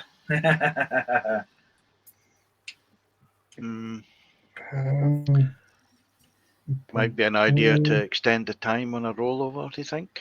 Maybe. Yeah, maybe add another minute or, just on the recap or something. Yeah. Allow. I'm going to this week. I'm going to allow for that, and I'll take them up to now. So let me just do a bit more adding up.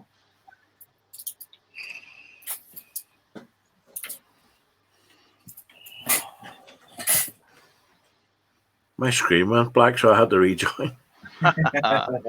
Didn't notice Well, you that just went. Didn't hear it. I'm trying to hang on for Tim's kits. So am I. But if the eyes start to go, I'll just jump out. I'll say nothing and go. I think Tim might have been asleep. He's been very quiet. No, I've just been busy doing stuff. Try to keep awake. So allowing for those extras that came in after. In joint third place, we have Jason Works' Ducati and Well done. Tony's Spider-Man bike. One. In second place is Dan Edmonds with his Greddy Rocket Bunny Toyota 86. Lovely.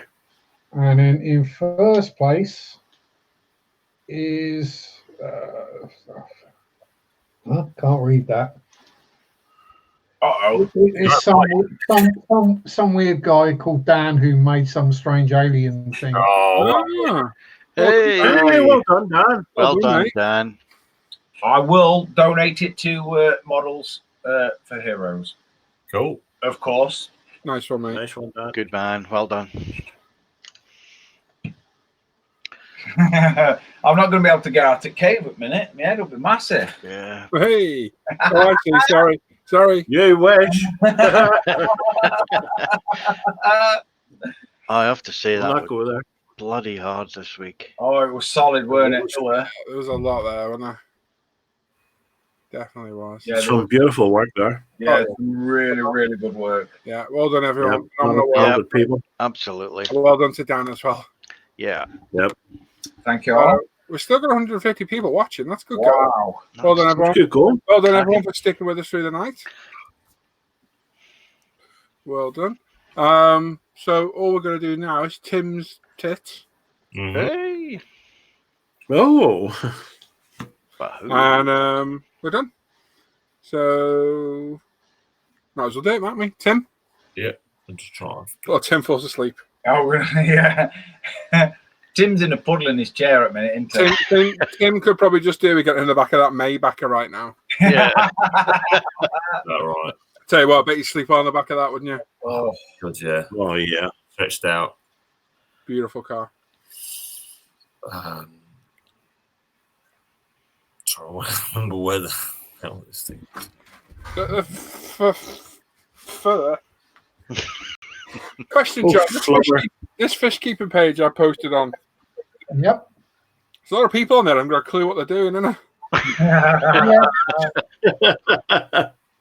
Yep. I've not looked since I started the show, but yeah. Yeah, I've got a lot of comments, and it's apparent a lot of people have no idea what they're doing. How many canisters have you been told to run on that? No one said a word yet. Ah, Nothing derogatory, nothing at all. Just everyone asking how it works. well, you put water in one end, and fish in that same end. But yeah, mine's different. Mine goes against convention. I know it does, yeah. Totally against it. mm-hmm. Is that showing full screen or a little bit of screen? Or No, It's not full YouTube screen, but it's full here. You know what I mean? Is that working? yeah. That's got it. There we go. Cool. Oh, cool. All right. So this week's the 13th of Friday, 13th. It's going to be an unlucky day, but nothing bad happens yet so far for me. You jinx yourself now. Oh, I know. Yeah. Who knows what's going to happen? Yep. Let's have a little flip through and see what we've got coming along in the next few weeks. Meng have done a reboxing of their F-35. This time you get new decals for the Netherlands Air Force. Quite a nice tailor on that one. It's a bit of a low vis type scheme, but it doesn't. Yeah. Not a bad looking little plane, that one. Yeah, it'd be great if it fits together. Yeah. Oh, it's Meng. No, probably right. No, it'll be fine. I thought you said the other crap one. The other one, yeah. Hawk. She-Hawk. But it's not cheap though. 45 quid, €50, $55. But actually, it's quite a good big kit. It's a big aircraft, yeah. Big plane, that one. Interesting fact here is the Netherlands had their first F-35 QRA, quick reaction alert, intercept of the Russian Bears that came down this week. Oh, nice. So they were the first ones to go and say first F-35, yeah. Oh, nice. Cool. Very nice. Not bad looking little plane, though. Mini are, as ever, making the most with their T-55 chassis. So now they've got the Tyran 4 Sharia early type with a dozer blade at the front. Cool. I like that. Yeah, that's really nice. Looks a very Russian dozer blade as well. It's a very Russian dozer blade. Fresh black shark. IDF versions. So in reality, they've just added a few little bits on the outside. There wasn't a huge much. Don't think there's a huge amount to their T-55 really. Good looking tank, though. Doesn't really need anything. I think they just added a couple extra machine guns, didn't they? And then they've got the T-55, a Polish production. So you get quite a few nice different box schemes you can get out of that one, which quite good is you get a scheme for the Bosnia Herzegovina army from the 90s. You do that config in there, which is quite which is good a good one. 55 quite used out there. I like the Lublin one on the right, the camo. Yeah, it's quite good. Let's get the PE as well. Yeah, get some photo etch and get some decals, which is nice. So it's funny. I love building aircraft. I kind of miss building them, but I really miss building armor. Yeah. They did good, didn't they? I just haven't got it. You just haven't got the. I can't be bothered. That's a lot. That's a lot of building. But I look at that thinking, oh man, I'd love to build that. But you get the box and you go, oh my god, It's a lot of building, but it does fit together really well. it's a lot of building. Paul, Yeah, you build bikes and cars, mate. I know. Remember? I know. Trust me, I know. Well done, Sam. Good one, is there? Good one. Yeah. Well, the new ones coming out showed the pictures of this a little while ago from IBG models. They're 132 PZL P2C. The images of the plastic looks really good. I hope the kit lives up to its early pictures. Again, their box art is shite. It is most That looks a bit like a Chica that someone's taken the bottom wings off. Yeah, it is a bit. Yeah, I don't like IBG stuff. I just think their box art is abysmal. It's just not. It's not very inspiring, is it? And you want a box art to grab you and inspire you. It's not something you're going to put on your wall, is it? No. There's an optical illusion there with the cutout of the right wing. Oh yeah. And no cutout on the left, or it doesn't appear there is any. Weirdly how it's a short run. It's a short run. The picture. If they just put the pictures of the models, the model itself, it'd probably be better on the box art than some of the stuff, unfortunately. But from the kit, otherwise, it does look. It's looking nice. So I hope that's going to be just good. I'll keep my eyes out. If there's any shows again this year, I'll be keeping an eye out for that one. This new one from Hobby Boss is an LVKV, which I believe is going to be a Swedish version, and this is a 1940 anti-air. So it's got a do gun on the top and a little radar dish. Oh, well, not dish. I suppose it's a dish inside that dome, isn't there? The spin. Some sort. I don't think it will be, will it? Al? Yeah, there has to be. There has to be, Tim. Yeah, good news. I thought so. Yeah. I was just waiting for my commandant to Lassard for me. Commandant Lassard, yeah? No. Oh. Ventures Mills, 48 quid, 53 euros, $59. Not that cheap. Now, Norm's going to say me, I'm pretty sure that, that weird futuristic Polish tank, I think that's the same chassis now with a different turret. It's definitely weird, isn't it? Yeah. It does look like if you take the body kit off. Yeah, I think that's that weird size and that weird, strange looking turret. I think the European modular, where the Russians went with their their Armata tank, where it's all modular and they can change it around. Blah, blah. I think this is the Europe's version to it now. Judging by the spent shells, it's got quite a good fire rate on it as well.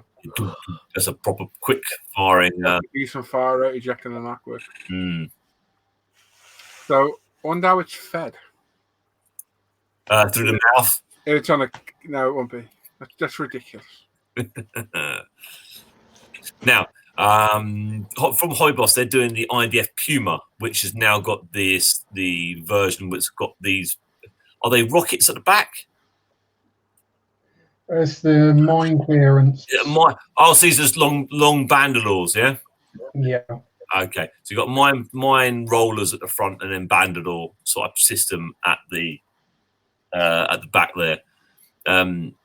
Jim, one of our hangout guys, just finished doing the Legend conversion on the other Hobby Boss Puma kit, and it did a really good job of it. I don't know how much difference it is on price compared to this, because this is £68. It's not cheap. It's not a kit. Yeah, there's a lot of kit there, though, isn't there? So. Yeah, there's a lot there. It's a big lump of doings. So looks cool. It looks very interesting, though.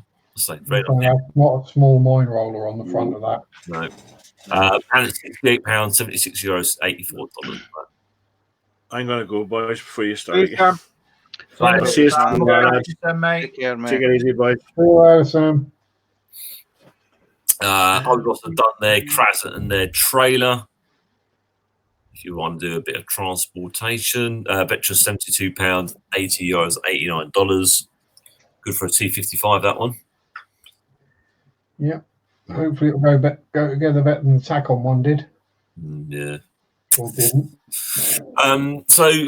Wing Up Wings have decided to release their Albatross D5 and their D3 without decals. So when you buy your kits, you've got like 5 different decal options. You've got now can buy base kits that have no decals in them, so you can build all the versions of the decals that you've got sitting around, lying around. They're £59 each, which isn't too badly priced if you've already got all the decal sets from. Yeah. You'll probably find they'll probably be a little bit cheaper on a lot of the other sites. Just haven't seen them out there yet. Yeah, good options to have. I don't know if they're going to start to it with all the rest of the range, but you'll see how these go. Actually, on Wingnut site, you can now buy, if you want, 12 kits as a bundle. I don't know why you'd want to buy 12. Why not? 12 of those kits as a bundle. I think it works out to be like $55 a kit. It worked out. So that's going to be like £40 a kit. You can buy 12 of them. I don't see why anyone was actually going to do that, but hey, there's one out there somewhere. Not me. Tommy, sorry. Composite models have got some new versions of their Newport coming out. One's XX111, which is 23. Yeah. And then one's XX1, which is N21. Yeah. Slightly different versions of the Newport. Hannon's £62, €69, $76 in there. Not a bad price, then, are they? No, they're not. They're not actually. Good as well, aren't they? And they're definitely on par with the Wingnuts kits. I'm just not that interested in the Newport. It's not the most. I do like the rockets on the. Yeah, the rockets on the 21. Yeah. They look like someone strapped a bunch of fireworks. They do, don't they? They are pretty much fireworks, and they're for bringing the balloons down. That's their whole purpose on the fireworks. Well, you wouldn't need much more than that. Yeah, would you? Yeah. A couple of little fires of your machine guns get it leaking, and then throw those over. But,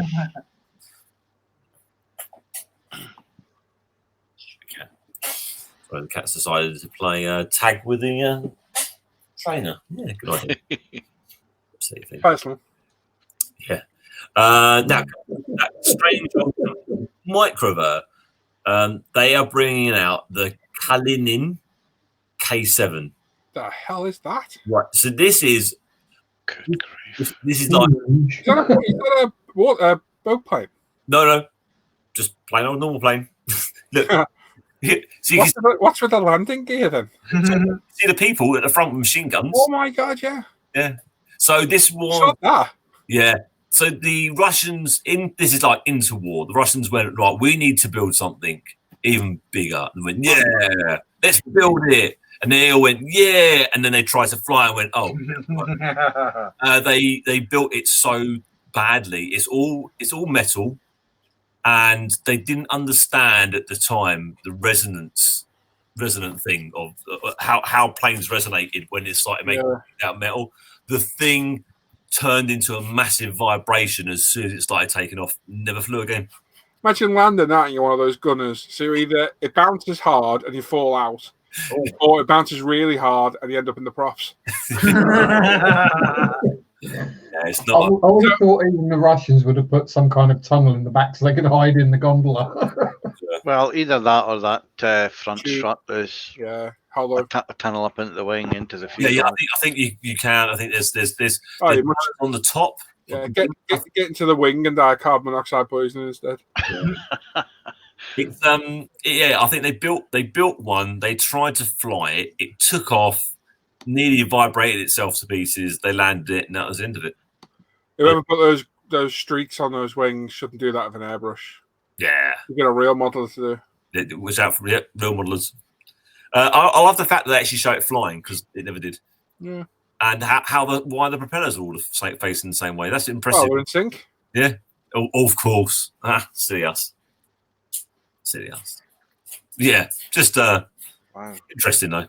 How much is that going to be though?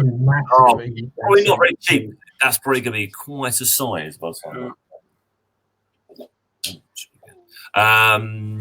RS models have brought out some Japanese things and normal probably quite like them. Manchu KI 79B, which is then going to be a bomber, and then 79A, which is then going to be an attack because that's a single and that's a twin seater. They're a bit uninspiring, aren't they?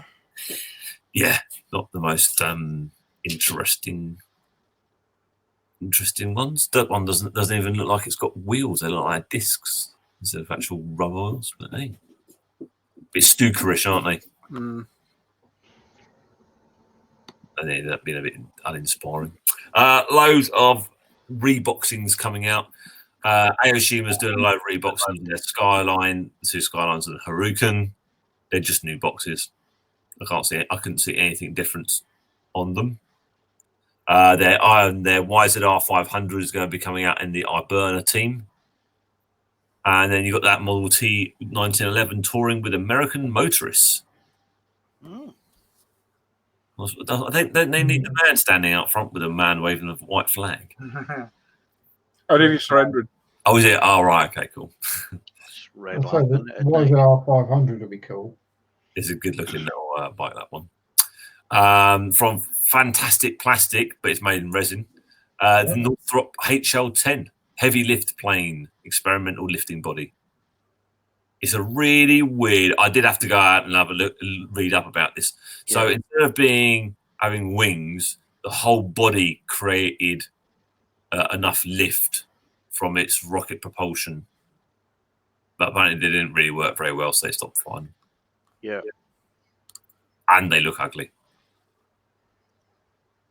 But it was this is pretty much all predecessor to the space shuttle. Yeah. This was the whole the whole concept of it wasn't even really flying, was it? It was just sort of going really fast and then gliding down was more of its design. But yeah, this all predecessor to the space shuttle ideas. Lots of plainly thingies coming out. Well, actually, I wouldn't even call that one on a plane. But you've got Kinetics IDF F-16I Sufa. It says it's got new parts, but I can tell you now it's probably not going to be that body part, which is the most important bit. If that's got multicolored plastic in it, do not buy that kit. I will tell you right now. It's terrible. New parts will probably be the weapons. Yeah, it's going to be it's with full weapons. Yes, it's all going to be weapons. If it's the same, still multi-part. It's ridiculous how many colours that thing is when you build it up, and none of it fits. It's shocking. And the worst part of it, is the part that should be the easiest bit. Where on jets you have no centre seam, because you put the bottom into the top. Yeah. And on the Tamiya kits, that's flawless, brilliant. On that, oh my god! If you were there when I did it, you remember the clamps I had on it, trying to clamp it. I was literally forcing it, bending it to get the gaps to close. It was horrendous. Wow. Yeah, terrible kit. Yeah, shame. I see. I'm amazed with all of Tamir's great F-16 kits they've got. Oh, They've never actually done an out-the-box IDF version. I tell you now, if Tamiya released that F-16 as a super, I'd build it. Oh yeah, I will build it quite happily. It's such a good. It looks so much more bulky and mean. All added on it. There's fuel tanks in that spine. Yeah, it would. They would sell. So I know there's a lot of conversions out there for it. But if Tamir just did that as a boxing, great idea. But doesn't seem to be interested in doing it. Unusually. Mini Art got a slightly different version of that flyy thingy with the not a helicopter at the top. And it's called something in French. Go on, who's good at French to try and do that one? John. Violet Oliver. There we go. Flying thing with helicopter. That's one. Models Fit is doing the Yak 7B, which is sort of very much like a Hurricane. I think it'd be maybe more Hurricane. They wanted it to be Hurricane on that one. I think it's going to have a one piece for a wooden wing on it as well. In the helicopter wise, Antera, never heard of these guys before, but they're doing an MI8, which is like a pretty worldwide user chopper, that one, and it does look good. I like look at that little helicopter. And they've got a couple of different boxings they're showing coming out. What they're going to be like, I don't know. And it did say it was plastic, so that's one good thing. Got to be better than the old Trumpy kit anyway. Now, I was saying this one to the guys the other day. So, from Unicraft, 172, this is a Convair submersible seaplane. And it's a jet experimental.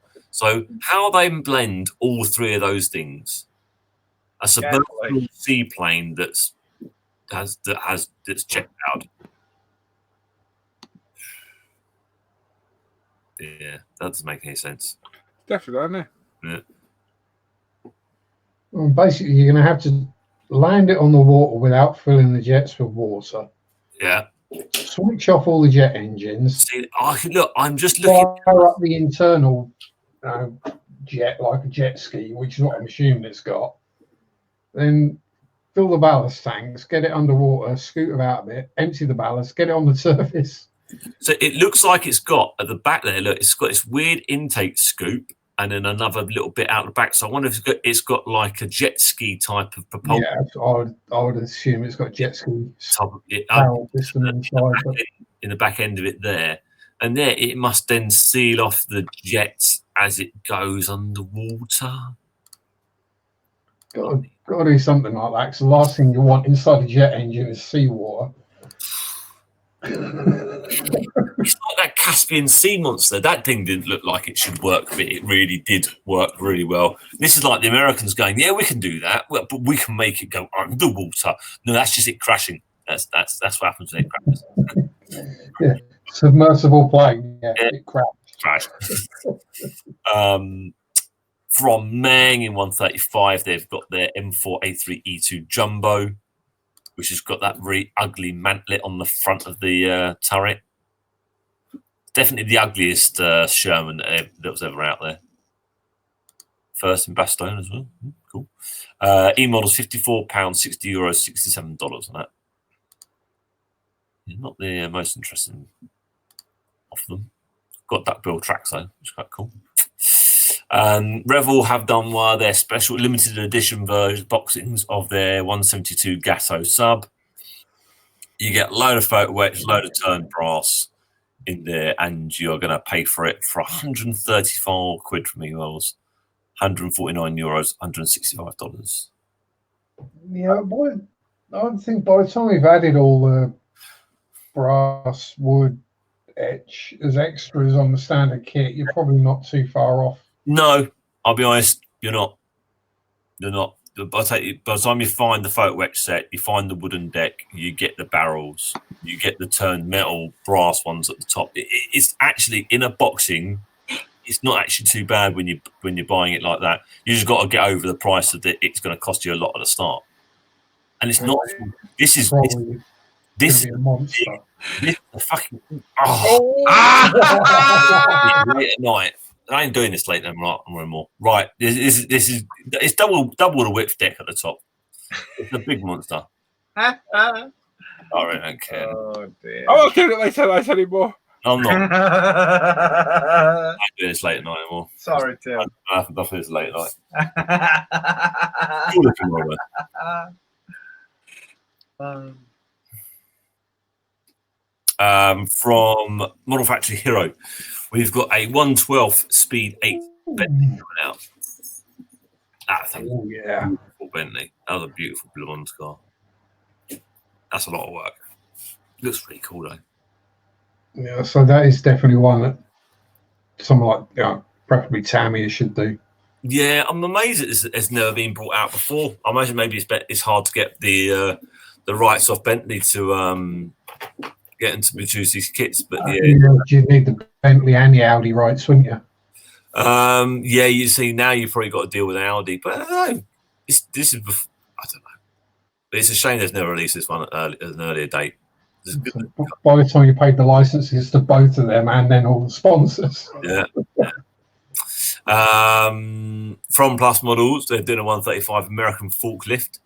It looks quite meaty, that thing. I'm not too sure what area it's used in, but that's a proper old meaty bit of forklift. Roden are doing the Focke-Wulf 200C Condor, which is quite nice because there's a few companies that do this kit, and they're always big scale, and it's a monstrously wide, big plane. So it's quite a good price to be a good size to be doing that sort one in. And it gets those little rocket bombs on the bottom, which is quite cool. Company called Hamilton Models are doing a load of conversions coming out. You've got a cartographic survey aircraft conversion for the Canberra. They've got a Westland Wessex HS31B update set. I'm not sure exactly what that's converting, but converting the Wessex. Al, do you know what the difference is with that one? No, I don't, mate. Yeah, I'm too fast. Didn't turn too much about that one either. What is interesting is they're converting the Huey to the Royal Australian Air Force's float conversion, which I thought that was quite cool. And then you can get a standard Royal Australian Air Force's UH-1B conversion as well. There must be some slight differences. But I do like the float one. That's quite a good idea. Floats on the Huey. Yeah, cool. Meng's Magac 6B is over on E model, £63. Oh, where are you? Get back here, yeah. Oh. Yeah. There we go. E model, £63, €70, $78 on that one. Cool looking Magac. Italieri are done a rebox of their Starfighter. This is the AC. They did this version, the American version, as a camo one earlier on. They said they didn't change some parts. I don't know what they've changed, but they said they've changed parts on there. And it looks like you got bare metal versions. Yeah, I think it was the landing gear that was an issue on the earlier kit. Of course, so they might have changed that over on that. Well, it means if that was the issue, that means they haven't done anything to do with that, and they've given you something completely different on there. But I do love that plane. Such a cool looking aircraft. Let's go really fast. Yeah. Then bring up the finish off. Bandai Spirits, 1/100 scale. They've got this one. The Pisan incident. Anyway, this looks freaking good. Look at that. I think he's compensating with the size of this gun. He's compensating. He's got a very small hard drive.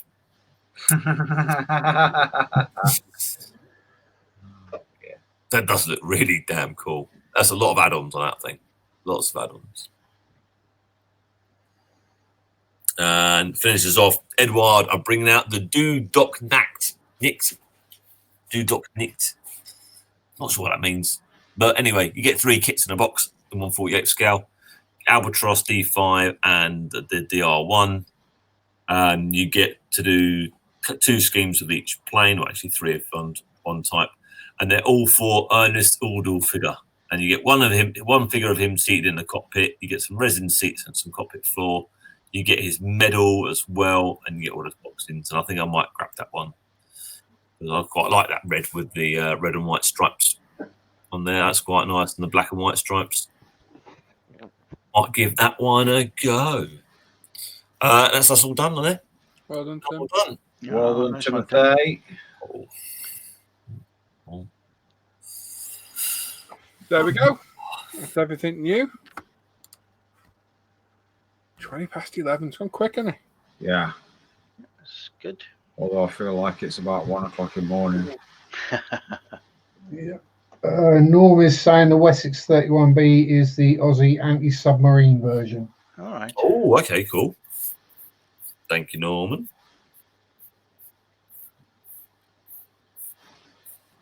Yeah, and Gary's saying about the Condor, yeah, but it's a Roland kit.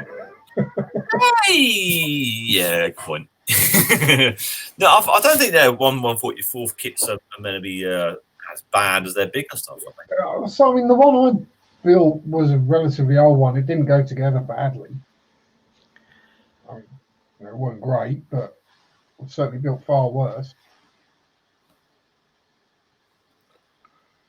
Oh, right, there we go then. That's just done for the night, I reckon. Thanks everyone that watched tonight. Well done to the winners. Make sure you message me, especially you, Dan. No, you've already done it, haven't you? So don't worry. Dan very kind of donated us. And that's it. Thanks for everyone that joined and watched through the night. We'll see you next Friday. And that's it.